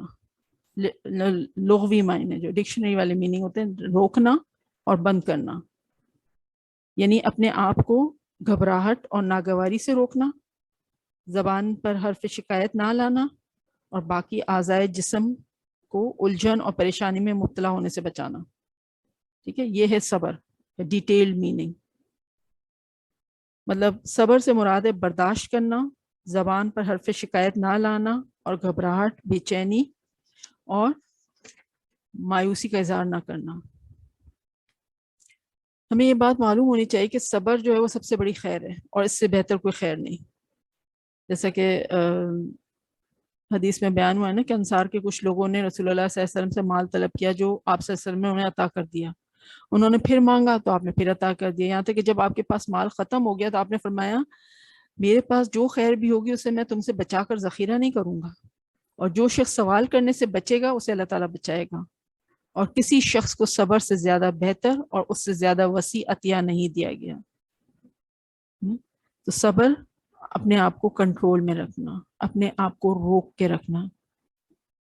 وہ آپ کو سمجھ آ رہا ہے میں کہہ رہی ہوں؟ ابھی آپ لوگوں نے صبر کا مظاہرہ کرنا ہے اور یقیناً میں نے بھی کرنا ہے. تو what does that mean in this particular scenario جو ہم بیٹھے ہوئے ہیں؟ کہ بار بار آپ سے ایک ریکویسٹ ہوتی ہے، پلیز پلیز پلیز. ماشاء اللہ، الحمدللہ سب سمجھدار ہیں. پھر اب دیکھیں کہ یہی وجہ ہے کہ اللہ تعالیٰ نے قرآن مجید میں صبر کا تذکرہ جو ہے مختلف افعال اور اسما، مطلب کبھی فعل کی شکل میں صبر استعمال ہوا ہے لفظ، یا کبھی اسم کے طور پر استعمال ہوا ہے. مطلب 100 سے زیادہ مرتبہ صبر کا لفظ استعمال ہوا ہے، اور مختلف انداز سے اس کی ضرورت اور اہمیت کو واضح کر دیا گیا ہے. مطلب قرآن میں ہمیں ملتا ہے وَاسْتَعِینُوا بِالصَّبْرِ وَالصَّلَاةِ، اور صبر اور نماز کے ذریعے اللہ تعالیٰ سے مدد مانگو. پھر قرآن ہمیں بتاتا ہے ان اللہ مع الصابرین، یقین کر لو کہ اللہ تعالیٰ صبر کرنے والوں کے ساتھ ہے. پھر واللہ یحب الصابرین، اور اللہ تعالیٰ صبر کرنے والوں سے محبت کرتا ہے. پھر انما یوفی الصابرون اجرہم بغیر حساب، بلا شبہ صبر کرنے والوں کو ان کا اجر بغیر حساب کے دیا جائے گا. تو ان تمام آیات مبارکہ اور جیسی دیگر آیات سے ثابت ہوتا ہے کہ مومن کو صابر اور متحمل مزاج ہونا چاہیے. اسے پریشانیوں اور آزمائشوں میں بے صبری کا مظاہرہ کرنے کی بجائے مکمل طور پر برداشت سے کام لینا چاہیے، اور اس سلسلے میں اسے انبیاء کرام علیہ السلام کی زندگیوں کو سامنے رکھنا چاہیے، جو مصائب اور آلام میں صبر و تحمل کے پہاڑ بنے رہے تھے. حالانکہ ان پاک باز حضرات پر آزمائشیں بھی سب سے بڑی آئی تھی، اس کے باوجود وہ صبر کا مظاہرہ بھی سب سے زیادہ کرتے تھے. انبیاء علیہ السلام جو ہیں وہ لوگوں میں سب سے زیادہ آزمائش میں مبتلا ہوتے ہیں، پھر وہ جو سب سے زیادہ اللہ کے قریب ہوتا ہے، اور ہر شخص کو اس کی دینداری کے مطابق آزمایا جاتا ہے. اگر وہ دینداری میں مضبوط ہو تو اس پر آزمائش بھی سخت آتی ہے. یعنی جس کا جتنا ایمان کا لیول ہائی ہوگا اتنی ہی زیادہ جو ہے اس پر پھر آزمائشیں آئیں گی، اور اتنا ہی زیادہ اس سے صبر جو ہے وہ ریکوائرڈ ہوگا. اور اگر وہ اس میں کمزور ہو تو اس کے مطابق اسے آزمائش میں پھر ڈالا جاتا ہے. ایوب علیہ السلام کا کیا معاملہ تھا؟ قرآن میں آتا ہے نا، ان کو ایوب علیہ السلام کو یاد کرو جب انہوں نے اپنے رب کو پکارا کہ مجھے بیماری لگ گئی ہے اور تو سب سے بڑھ کر رحم کرنے والا ہے. چنانچہ ہم نے انہیں ان کے اہل و عیال ہی نہیں بلکہ ان کے ساتھ اور بھی دے دیے. یہ ہماری مہربانی تھی اور عبادت گزاروں کے لیے نصیحت. پھر واسماعیل و ادریس و ذوالکفل کل من الصابرین، اسماعیل علیہ السلام، ادریس علیہ السلام اور ذوالکفل علیہ السلام یہ سب صبر کرنے والوں میں سے تھے، قرآن بتاتا ہے. اور خود ہمارے نبی امام الانبیاء حضرت محمد صلی اللہ علیہ وسلم وہ بھی انتہائی صابر تھے، باوجود اس کے کہ آپ کی قوم نے آپ کو شدید تکلیفیں دی، زبانی بھی اور جسمانی بھی۔ حضرت عائشہ رضی اللہ تعالیٰ عنہ بیان کرتی ہیں کہ میں نے نبی اکرم صلی اللہ علیہ وسلم سے پوچھا کہ کیا آپ پر کوئی دن یوم احد جو جنگ احد ہوئی تھی اس کی طرف اشارہ کر رہی ہے، کیا آپ پر کوئی دن یوم احد سے بھی زیادہ سخت آیا؟ تو آپ صلی اللہ علیہ وسلم نے فرمایا مجھے تمہاری قوم کی طرف سے بہت اذیت پہنچی ہے، اور سب سے بڑی اذیت مجھے یوم عقبہ کو پہنچی۔ اور یوم عقبہ کیا ہے؟ یہ طائف کا جو سفر آپ کا ہوا تھا اس کی طرف آپ کا اشارہ ہے۔ یا آپ نے کہا کہ جب میں نے ان کو اسلام کی طرف دعوت دی تو انہوں نے جو ہے قبول کرنے سے انکار کر دیا، میں شدید غمزدہ تھا، لہٰذا میں منہ جھکائے ہوئے واپس چل دیا، اور مجھے اس وقت ہوش آیا جب میں جو ہوں میقات اہل نجد کے قریب پہنچا تو میں نے اپنا سر اٹھایا تو اچانک کیا دیکھتا ہوں کہ ایک بادل مجھ پر سایہ فگن ہے۔ میں نے اس کی طرف دیکھا تو اس میں حضرت جبرائیل علیہ السلام نظر آئے۔ انہوں نے مجھے پکارا اور کہنے لگی کہ آپ کی قوم نے آپ سے جو کچھ کہا ہے اور آپ سے جو سلوک کیا اسے اللہ تعالیٰ نے سن لیا ہے، اور اس نے آپ کی طرف پہاڑوں کے فرشتے کو بھیجا ہے تاکہ آپ جو چاہیں اسے حکم صادر فرمائیں۔ چنانچہ اس فرشتے نے مجھے پکارا اور سلام کرنے کے بعد کہا کہ اے محمد صلی اللہ علیہ وسلم آپ جیسے چاہیں گے اسی طرح ہوگا، اگر آپ کی منشا ہو تو میں دونوں پہاڑوں کو آپس میں ملا دوں اور یہ سب ان کے درمیان ہلاک ہو جائیں۔ نبی اکرم صلی اللہ علیہ وسلم نے فرمایا نہیں، بلکہ مجھے امید ہے کہ اللہ تعالیٰ ان کی پشتوں سے ان لوگوں کو پیدا کرے گا جو صرف اسی کی عبادت کریں گے اور اس کے ساتھ کسی کو شریک نہیں بنائیں گے۔ تو آپ صلی اللہ علیہ وسلم پر بھی بہت تکلیفیں آئیں اور آپ صلی اللہ علیہ وسلم بھی انتہائی صابر تھے۔ پھر آپ دیکھیں کہ جس مسلمان کو حضور صلی اللہ علیہ وسلم نے یہ فرمایا کہ جس مسلمان کو کوئی تکلیف پہنچے کانٹا چبھنے سے یا اس سے بڑی تکلیف، تو اللہ تعالیٰ اس کی گناہوں کو ایسے مٹا دیتا ہے جیسے ایک درخت اپنے پتے گراتا ہے، اگر وہ صبر کرے تو، ہے نا۔ تو صبر کے بعض ثمرات اور فوائد تو ہم نے یہ دیکھے ابھی قرآن مجید کے حوالے سے کہ واللہ یحب الصابرین وان اللہ مع الصابرین، ہے نا۔ لیکن اس کے علاوہ بھی صبر کے کچھ فوائد ہیں، اور وہ کیا ہیں کہ صبر کرنے والوں پر دنیا میں اللہ تعالیٰ کی نوازشیں اور رحمتیں نازل ہوتی ہیں۔ اس کے بارے میں اللہ تعالیٰ فرماتا ہے سورہ بقرہ میں ہی، اور ہم تمہیں ضرور آزمائیں گے کچھ خوف و ہراس اور بھوک سے اور مال و جان اور پھلوں میں کمی سے، اور آپ اے محمد صلی اللہ علیہ وسلم صبر کرنے والوں کو خوشخبری دے دیجئے جنہیں جب کوئی مصیبت لاحق ہوتی ہے تو وہ کہتے ہیں انا للہ و انا الیہ راجعون، ہم یقیناً اللہ ہی کے ہیں اور ہمیں اسی کی طرف لوٹ کر جانا ہے۔ ایسے ہی لوگوں پر اللہ تعالیٰ کی نوازشیں اور رحمت ہوتی ہے، اور یہی لوگ ہدایت یافتہ ہیں۔ تو آپ دیکھیں جو صبر کرتا ہے اس کو اللہ تعالیٰ دنیا میں بھی تنہا نہیں چھوڑتا۔ ہم کو کیا لگتا ہے، ہم کہتے ہیں صبر کا پھل میٹھا ہوتا ہے، تو اب اگر میرے اوپر کوئی مصیبت آئی ہے تو صبر کا پھل یہ ہونا چاہیے کہ وہ مصیبت دور ہو جائے، ہے نا، وہ مصیبت جو ہے ایک دم خوشحالی میں تبدیل ہو جائے، but it's not like that all the time, ٹھیک ہے۔ صبر کا پھل ملنا، نقصان کی تلافی ہونا ضروری نہیں ہے کہ صبر کا پھل ثابت ہو، ٹھیک ہے، بلکہ صبر کرنا آسان ہو جائے، اندرونی طور پر دل مطمئن ہو جائے، although کہ آپ نے بہت بڑا نقصان آپ کے سامنے آیا ہے لیکن آپ کا دل مطمئن ہو، ہے نا، دل میں جو کنٹینٹمنٹ ہوتی ہے، فیلنگ آف کنٹینٹمنٹ، یا ہو سکتا ہے اللہ تعالیٰ اس نقصان کو پورا نہ کرے بٹ اس کے بدلے آپ کو کوئی اور نعم البدل مل جائے، تو صبر کا پھل اس طرح بھی سامنے آ سکتا ہے، صحیح۔ جیسے حضرت ام سلمہ رضی اللہ عنہ بیان کرتی ہے کہ میں نے رسول اللہ صلی اللہ علیہ وسلم سے ارشاد سنا کہ جب مسلمان کو کوئی مصیبت پہنچے پھر وہ اللہ کے حکم کے مطابق انا للہ و انا الیہ راجعون پڑھے اور یہ دعا کرے کہ اللہ مجھے میری مصیبت میں اجر دے اور اس کے بعد مجھے خیر نصیب کر، ہے نا، اللہم اجرنی فی مصیبتی واخلف لی خیرا منہا، تو اللہ تعالیٰ اسے اس سے بہتر چیز عطا کرتا ہے۔ اور یہ حضرت ام سلمہ رضی اللہ عنہ کہتی ہیں کہ جب ان کے شوہر جو تھے ابو سلمہ رضی اللہ عنہ وہ فوت ہوئے تو وہ کہتی ہیں کہ حضور صلی اللہ علیہ وسلم نے یہ کہا تھا تو میں یہ پڑھتی تھی کہ یا اللہ تو میری مصیبت میں مجھے اجر دے اور اس کی بہترین نعم البدل دے، لیکن خود کہتی ہیں کہ میں یہ سوچتی تھی کہ ابو سلمہ سے بہتر مسلمان کون ہو سکتا ہے، مجھے اس کا نعم البدل مجھے کیا مل سکتا ہے، تو وہ تو سب سے پہلے مہاجر تھے یہ کہتی ہیں پھر میں نے یہی دعا پڑھی تو اللہ تعالیٰ نے مجھے ان سے بہتر شخص یعنی رسول اللہ صلی اللہ علیہ وسلم عطا کر دیے، یعنی آپ صلی اللہ علیہ وسلم کی زوجیت میں یہ شامل ہو گئی تھی نا، حضرت ام سلمہ۔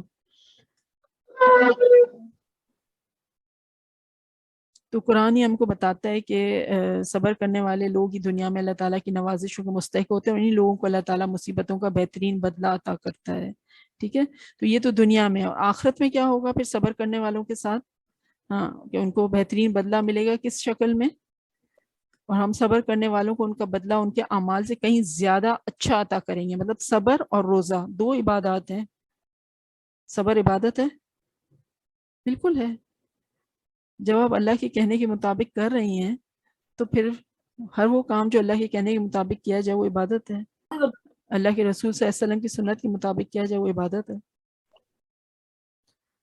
ٹھیک ہے۔ تو روزہ اور صبر، اس کے بارے میں اللہ تعالیٰ نے کچھ نہیں بتایا۔ باقی تو کہا ہے نا کہ 7 سے لے کے 700 گنا تک اجر دے گا اللہ تعالیٰ، return they God, but in کے بارے میں نہیں بتایا۔ لیکن بس اتنا کہا ہے کہ میں جب میرا بندہ مجھ سے ملے گا صبر اور روزے کے ساتھ، میں اس کو خوش کر دوں گا، اللہ تعالیٰ نے یہ کہا ہے۔ تو وہ بہترین بدلہ کیا ہوگا؟ جنت کے بالا خانے، یقیناً۔ تو یہ صبر کے ثمرات ہیں جو دنیا میں اللہ کی تعالیٰ کی نوازشیں اور رحمتیں، اور آخرت میں جنت کے بالا خانے۔ تو لہٰذا ہمیں کیا کرنا چاہیے؟ ہر پریشانی اور مصائب اور آلام میں صبر ہی کرنا چاہیے۔ اور ہم صبر کیوں نہ کریں جبکہ ہمیں یہ بات معلوم ہے کہ ہر مصیبت اور آزمائش کو بڑی ہو یا چھوٹی ہمارے اپنے گناہوں کی وجہ سے ہی آتی ہے۔ اللہ تعالیٰ فرماتا ہے نا، اور تمہیں جو مصیبت آتی ہے تمہارے اپنے کرتوتوں کی وجہ سے آتی ہے، اور وہ بہت سے گناہوں کو تو وہ ویسے ہی معاف کر دیتا ہے۔ حضرت ابو ہریرہ بیان کرتے ہیں کہ نبی اکرم صلی اللہ علیہ وسلم نے فرمایا، آزمائشیں مومن مرد اور مومنہ اور عورت کا پیچھا نہیں چھوڑتی، کبھی جان میں، کبھی اولاد میں، اور کبھی مال میں، کسی نہ کسی طرح آزمائشیں ہمیشہ اس کے ساتھ رہتی ہیں، یہاں تک کہ وہ جب اللہ تعالیٰ سے ملے گا تو اس پر کوئی گناہ نہیں ہوگا۔ آزمائشوں اور مصیبتوں کو اپنے گناہوں کا کفارہ تصور کرتے ہوئے ان پر صبر و تحمل ہی کا مظاہرہ کرنا چاہیے۔ بہت ساری کنڈیشنز ہوتی ہیں جب صبر ایگزیکیوٹ کرنا پڑتا ہے۔ پیاروں کی جدائی پر صبر ہے، پھر جسمانی تکالیف آتی ہیں ان پر صبر، لوگوں کی اذیتوں پر صبر، حکمرانوں کے ظلم پر صبر، پھر بیٹیوں کی آزمائش پر صبر۔ تو ہر طرح سے اللہ تعالیٰ نے صبر کرنے پر جو ہے اجر ہی اجر رکھا ہے۔ تو یہ جو صبر اتنی ویلیوبل چیز ہے کہ اس پر جو اللہ تعالیٰ نے اتنے بڑے اجر کا وعدہ کیا ہے، تو وہ ایسے ہی نہیں مل جائے گا۔ اس کی کوئی پری ریکویزٹس ہیں، اس کی کچھ کنڈیشنز ہیں جو فلفل کرنی ہوں گی، کچھ شرائط ہیں جو کہ پوری کرنی ہوں گی، پھر وہ صبر جو ہے وہ ویلڈ ہوگا آپ کو جنت تک پہنچانے کے لیے۔ اور وہ کنڈیشنز کیا ہیں؟ سب سے پہلی شرط یہ ہے کہ صبر کرنے والا صابر محض اللہ تعالیٰ کی رضا کے لیے صبر کرے، نو شوئنگ آف، کسی کو دکھانے کے لیے نہیں، کسی کے سامنے بیان نہیں کرنا میں نے کتنا صبر کیا ہے، اللہ نوز اٹ۔ آپ جو صبر کر رہی ہیں اللہ کے لیے، اللہ نوز اٹ۔ وَلِرَبِّكَ فَاصْبِرْ، اپنے رب کی خاطر ہی صبر کیجئے، پہلی شرط۔ دوسری شرط کہ بندہ مومن ہر قسم کی آزمائش میں اپنی زبان پر کوئی حرف شکایت نہ لائے اور کسی کے سامنے اللہ کا شکوہ نہ کرے۔ بہت بڑی بات ہے، زپ اپ یور لپس۔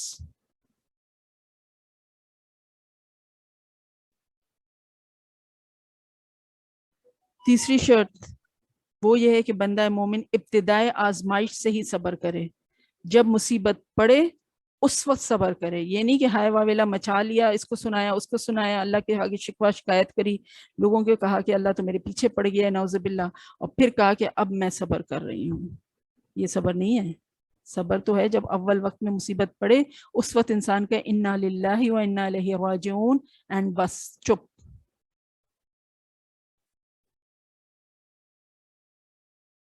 حضرت انس رضی اللہ تعالیٰ عنہ بیان کرتے کہ نبی اکرم صلی اللہ علیہ وسلم ایک عورت کے پاس سے گزرے جو ایک قبر کے پاس بیٹھی رو رہی تھی۔ آپ صلی اللہ علیہ وسلم نے فرمایا تم اللہ سے ڈرو اور صبر کرو۔ اس نے کہا آپ جائیں اپنا کام کریں، آپ کو کیا معلوم مجھ پر کتنی بڑی مصیبت آئی ہے۔ وہ حضور صلی اللہ علیہ وسلم کو پہچانی نہیں تھی۔ پھر اسے بتایا گیا کہ وہ نبی اکرم صلی اللہ علیہ وسلم تھے، تو وہ فوراً آپ کے دروازے پر پہنچی، اسے وہاں کوئی پہرے دار نہ ملا اور وہ سیدھی آپ کے خدمت میں حاضر ہو گئی اور کہنے لگی میں آپ کو نہیں پہچان سکتی تھی، اس لیے مجھے معاف کر دیں۔ آپ صلی اللہ علیہ وسلم نے فرمایا صبر تو ابتدائی صدمے میں ہوتا ہے۔ تو یہ 3 شرائط ہیں، آئی ریپیٹ، صبر محض اللہ کے لیے، اللہ کی رضا حاصل کرنے کے لیے۔ نمبر 2، اپنی زبان پر کوئی حرف شکایت نہ لائے اور کسی کے سامنے اللہ کا شکوہ نہ کرے۔ نمبر 3، اول وقت میں مصیبت پڑتے ہی ابتدائی آزمائش سے ہی صبر کرے۔ ٹھیک ہے، تو یہ 3 شرائط جن کی موجودگی میں ایک صابر صبر کا مکمل اجر و ثواب اور اس کے فوائد و ثمرات حاصل کر سکتا ہے۔ لیکن جہاں ہم نے یہ باتیں کی ہیں، ایک بات اور سمجھ لیجئے کہ آزمائشوں میں مبتلا انسان اگر اللہ تعالیٰ کے سامنے دست دعا کرے، دست دعا پھیلائے، دعا مانگے اللہ تعالیٰ سے، اس سے یہ سوال کرے کہ اس سے آزمائشوں سے نجات دے دے، تو یہ صبر کے منافی نہیں ہے۔ ٹھیک ہے، ایسا نہیں کہا کہ تم دعا بھی نہیں مانگو، بس چپ ہو جاؤ، گھٹ جاؤ اندر، نہیں، دل دکھا ہے تو کسی کو بیان کرنا ہوتا ہے نا، تو وہ کون ہے؟ وہ اللہ ہے، اللہ سے بیان کریں تو وہ اللہ کے آگے شکایت کرنے والی بات نہیں ہو جائے گی۔ ٹھیک ہے، وہ صبر کے منافی نہیں، بلکہ یہ تو عین عبادت ہے، اور اس کا سب سے بڑا ثبوت انبیاء کرام علیہ السلام کو وہ طرز عمل ہے جو وہ مختلف مصائب اور آلام میں اختیار کرتے تھے۔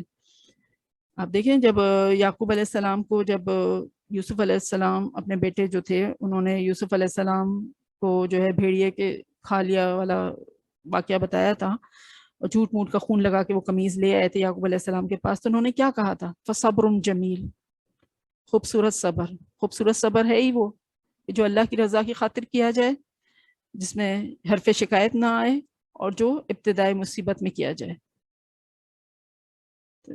واللہ المستعان علی ما تصفون۔ پھر جب دوبارہ وہ بھائی جو ہیں وہ آئے تھے، ان کے جو یوسف علیہ السلام کے بھائی بنیامین کو ان کے پاس چھوڑ کر، تب بھی انہوں نے کیا کہا تھا؟ فصبر جمیل، ہے نا، تب بھی میں خوبصورت صبر کروں گا۔ اور کیا کہا؟ انما اشکو بسی و حزنی الی اللہ، میں اپنی پریشانی اور غم کی فریاد اللہ کے سوا کسی سے نہیں کرتا۔ حضرت ایوب علیہ السلام کی دعا کیا آتی ہے؟ انی مسنی الضر وانت ارحم الراحمین، اللہ مجھے تکلیف نے چھوا ہے، بے شک مجھے تکلیف نے چھوا ہے، اور آپ سب سے بڑھ کر رحم فرمانے والوں میں رحم فرمانے والے ہیں۔ پھر حضرت یونس علیہ السلام نے کیا کہا تھا؟ لا الہ الا انت سبحانک انی کنت من الظالمین، ہے نا، تو دعا تو بالکل مانگ سکتے ہیں آپ کہ اللہ تعالیٰ سے دعا کرے اور تمام آزمائشوں سے اللہ تعالیٰ نجات دے، کیونکہ اس کے علاوہ کسی کے پاس اس مصیبت اور پریشانی کو دور کرنے کا اختیار ہے نہیں۔ پھر جہاں ہم نے کہا کہ اتنے سارے معاملات میں صبر کا مظاہرہ ہوتا ہے، اس کے علاوہ بھی صبر کی 2 اور قسمیں ہیں جن کی بہت زیادہ ضرورت ہے مجھے اور آپ کو پریکٹس کرنے کی، اور وہ کیا ہیں؟ پہلی قسم ہے اللہ تعالیٰ کی اطاعت اور فرما برداری پر ہر حال میں قائم رہنا۔ اس میں بھی تو صبر چاہیے نا، اپنے آپ کو روک لینا، اپنے آپ کو جما دینا یہاں پر۔ فاصبر لحکم ربک، لہذا آپ اپنے رب کے حکم کے مطابق صبر کیجئے اور ان میں سے کسی گناہ گار یا ناشکرے کی بات مت مانیے، اور صبح و شام اپنے رب کے نام ذکر کیجئے، اور رات کو بھی اس کے حضور سجدہ کیجئے، اور رات کے طویل اوقات میں اس کی تسبیح کیجئے۔ آپ سے ہم سے کیا فرمایا؟ وَاتَّبِعْ مَا يُوحِي إِلَيْكَ وَاصْبِرْ حَتَّى يَحْكُمَ اللَّهُ وَهُوَ خَيْرُ الْحَاكِمِينَ، آپ کی طرف جو وحی کی جاتی ہے اس کی اتباع کیجئے اور صبر کیجئے یہاں تک کہ اللہ تعالیٰ فیصلہ کر دے، وہ سب سے بہتر فیصلہ کرنے والا ہے۔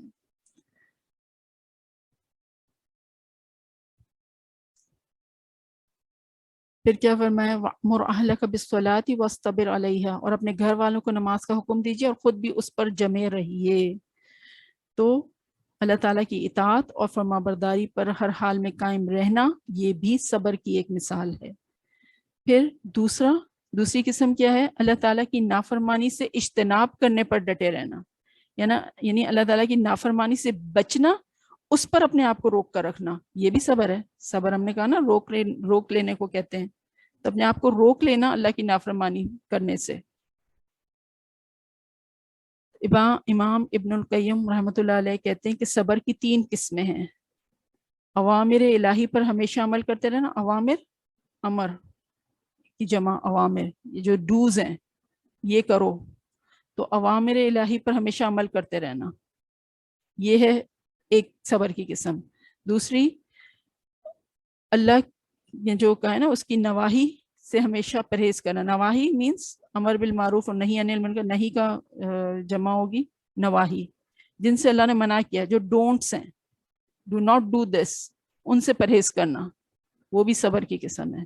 اور قضا اور قدر پر ناراضگی کا اظہار نہ کرنا، جو اللہ کا فیصلہ ہمارے سامنے آ جاتا ہے یا جو ہماری تقدیر اللہ نے بنائی ہے اس پر راضی رہنا، اور جو تقدیر کا فیصلہ سامنے آ جاتا ہے اس پر بھی اللہ سے راضی رہنا، ناراضگی کا اظہار نہ کرنا، وہ ہے صبر۔ تو اللہ تعالیٰ سے دعا ہے کہ وہ ہم سب کو تمام مصائب اور آلام اور ہر آزمائش سے محفوظ رکھے اور ہمیں دنیا اور آخرت کی سعادت نصیب کرے، اور اللہ تعالیٰ سے یہ بھی دعا ہے کہ وہ ہم سب کو صبر کی تمام اقسام پر عمل کرنے کی توفیق دے، آمین۔ تھوڑی سی بات اور، ابھی ٹائم باقی ہے نا ہمارے پاس، اب الحمدللہ مغرب جو ہے وہ 6:40 پہ ہوتی ہے، تو ہمارے پاس دن بڑا ہونے کی وجہ سے پورا ٹائم ہم میکسیمم یوٹیلائز کر سکتے ہیں۔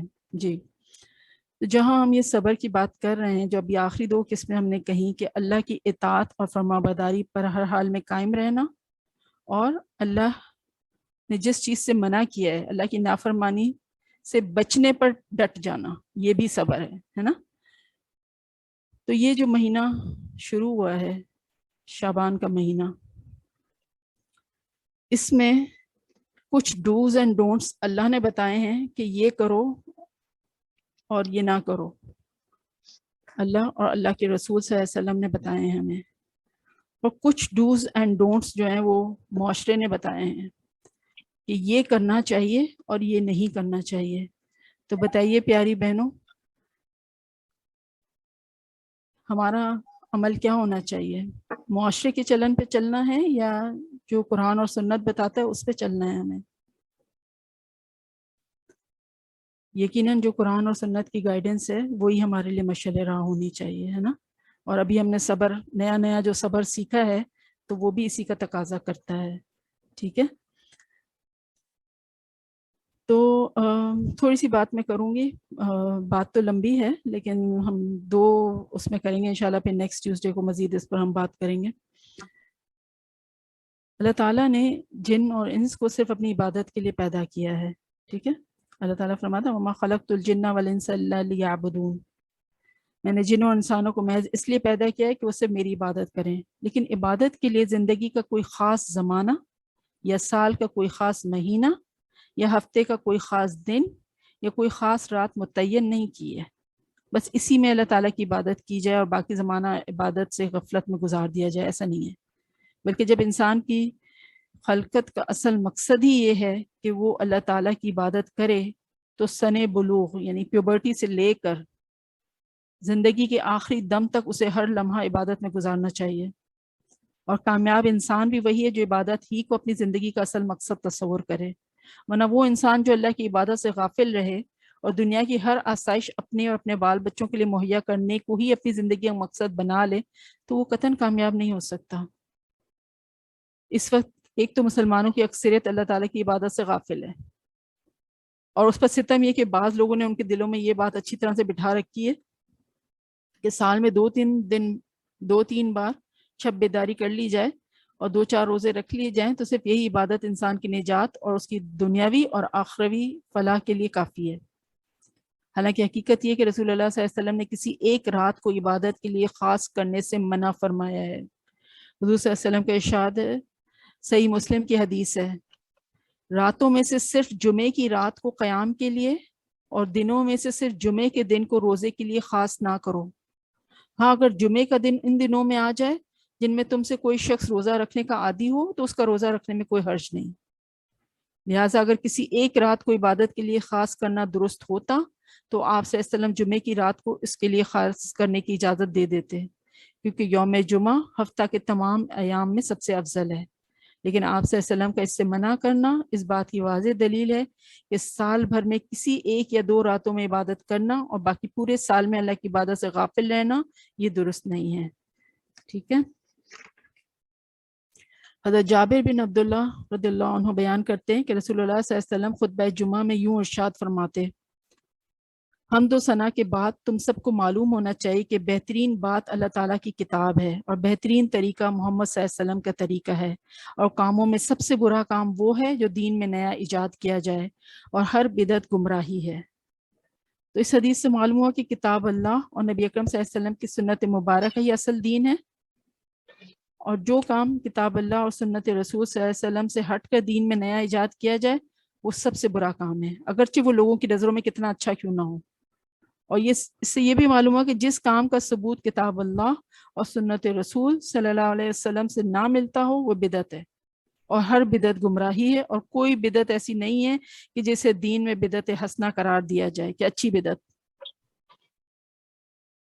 بدعات سب کی سب گمراہی ہیں، اور جو لوگ ان پر عمل کرتے ہیں انہیں گمراہ کرنے والی ہے۔ حدیث میں کہا نا وَكُلُّ بِدْعَةٍ ضَلَالَةٍ، حضور صلی اللہ علیہ وسلم کے الفاظ ہیں یہ کہ ہر بدعت گمراہی ہے۔ تو ماہ شعبان کی بات کر لیتے ہیں ہم۔ اس میں رسول اللہ صلی اللہ علیہ وسلم رمضان کو چھوڑ کر باقی سب مہینوں کی بنسبت زیادہ روزے رکھتے تھے، اور آپ صلی اللہ علیہ وسلم یہ فرمایا کرتے تھے کہ اس مہینے میں نیک اعمال اوپر اٹھائے جاتے ہیں، اور مجھے یہ بات پسند ہے کہ میرے اعمال روزے کی حالت میں اوپر اٹھائے جائیں۔ اس پورے مہینے میں آپ صلی اللہ علیہ وسلم نے جس عبادت کا خاص طور پر اہتمام کیا ہے وہ ہے روزہ، اور اس کا اہتمام بھی پورے مہینے میں کیا۔ پلیز غور سے سنیے گا، کسی ایک دن کے ساتھ اس روزے کو خاص نہیں کیا، اور نہ ہی اس مہینے کی کسی ایک دن کے روزے کی کوئی فضیلت بیان کی ہے۔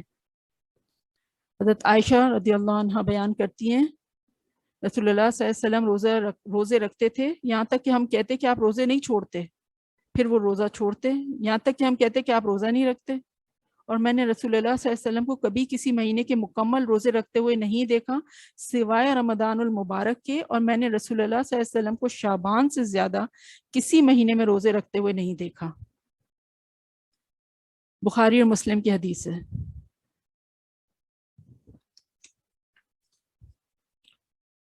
حضرت اسامہ بن زید رضی اللہ عنہ سے رسول اللہ صلی اللہ علیہ وسلم سے سوال کیا، حضرت اسامہ بن زید نے رسول اللہ صلی اللہ علیہ وسلم سے سوال کیا کہ اللہ کے رسول، میں نے آپ کو کسی مہینے میں اتنے روزے رکھتے ہوئے نہیں دیکھا جتنے آپ شعبان میں رکھتے ہیں۔ تو آپ صلی اللہ علیہ وسلم نے فرمایا یہ وہ مہینہ ہے جس میں لوگ رجب اور رمضان کے درمیان روزے سے غافل ہو جاتے ہیں۔ رجب اور رمضان کے درمیان شعبان کا مہینہ آتا ہے، تو آپ صلی اللہ علیہ وسلم نے فرمایا کہ یہ وہ مہینہ ہے جس میں لوگ رجب اور رمضان کے درمیان روزے سے غافل ہو جاتے ہیں، حالانکہ اس میں اعمال رب العالمین کی طرف اٹھائے جاتے ہیں، اور میں یہ پسند کرتا ہوں کہ میرے اعمال روزے کی حالت میں اوپر کو اٹھائے جائیں۔ تب آپ کو سمجھ آ گیا ان تمام احادیث سے کیا ثابت ہوا کہ اس ماہ میں کثرت سے روزے رکھنے کا اہتمام کرنا چاہیے، ٹھیک ہے۔ اور پھر رمضان کے کے لیے جو ہے وہ انرجی آپ کی برقرار رہے، تو اس کے لیے جو ہے وہ 15 شعبان کے بعد یا جو آخر کے جو 2-3 دن ہیں اس میں جو ہے روزے جو ہیں وہ چھوڑ دینے چاہیے۔ مختلف احادیث سے ہمارے پاس بات سامنے آتی ہے، وہ پھر انشاءاللہ ہم نیکسٹ ٹائم دیکھیں گے۔ لیکن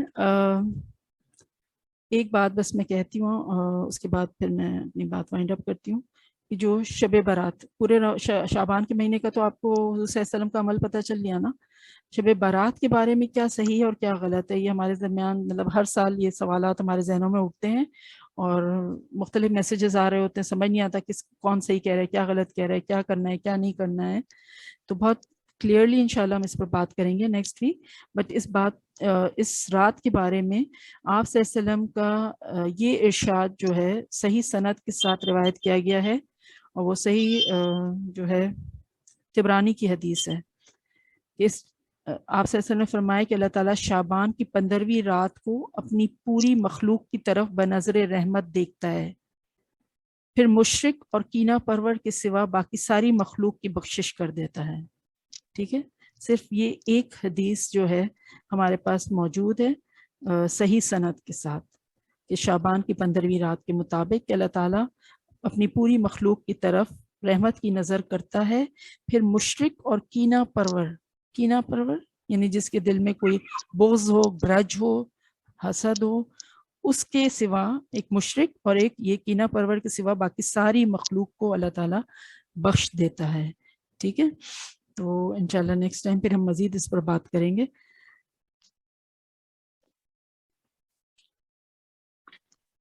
وما علینا الا البلاغ. سبحان اللہ و بحمدہ سبحان اللہ العظیم. اللہم صلی علی محمد و علی آل محمد وبارک وسلم. ربنا آمنا بما انزلتا واتبعنا الرسول فاکتبنا مع الشاہدین. اے ہمارے رب، ہم اس پر ایمان لائے جو تو نے نازل فرمایا ہے، اور ہم نے رسول کی صلی اللہ علیہ وسلم کی پیروی کی تو تو ہمیں گواہوں میں لکھ لے. آمین. اللہم اغفنا بحلالک عن حرامک واغننا بفضلک عمن سواک. یا اللہ، تو اپنی حرام کردہ چیزوں کے بجائے ہمارے لیے اپنی حلال کردہ چیزیں مہیا فرما دے، اور اپنے فضل و کرم سے تو ہمیں اپنی محتاجی کے سوا ہر مخلوق کی محتاجی سے نجات عطا فرما. آمین ثم آمین یا رب العالمین. سبحانک اللہم و بحمدک نشہد ان لا الہ الا انت نستغفرک و نتوب الیک. سبحان ربک رب العزت عما یصفون وسلام علی المرسلین والحمد للہ رب العالمین. جزاکم اللہ خیرا کثیرا. السلام علیکم ورحمۃ اللہ وبرکاتہ.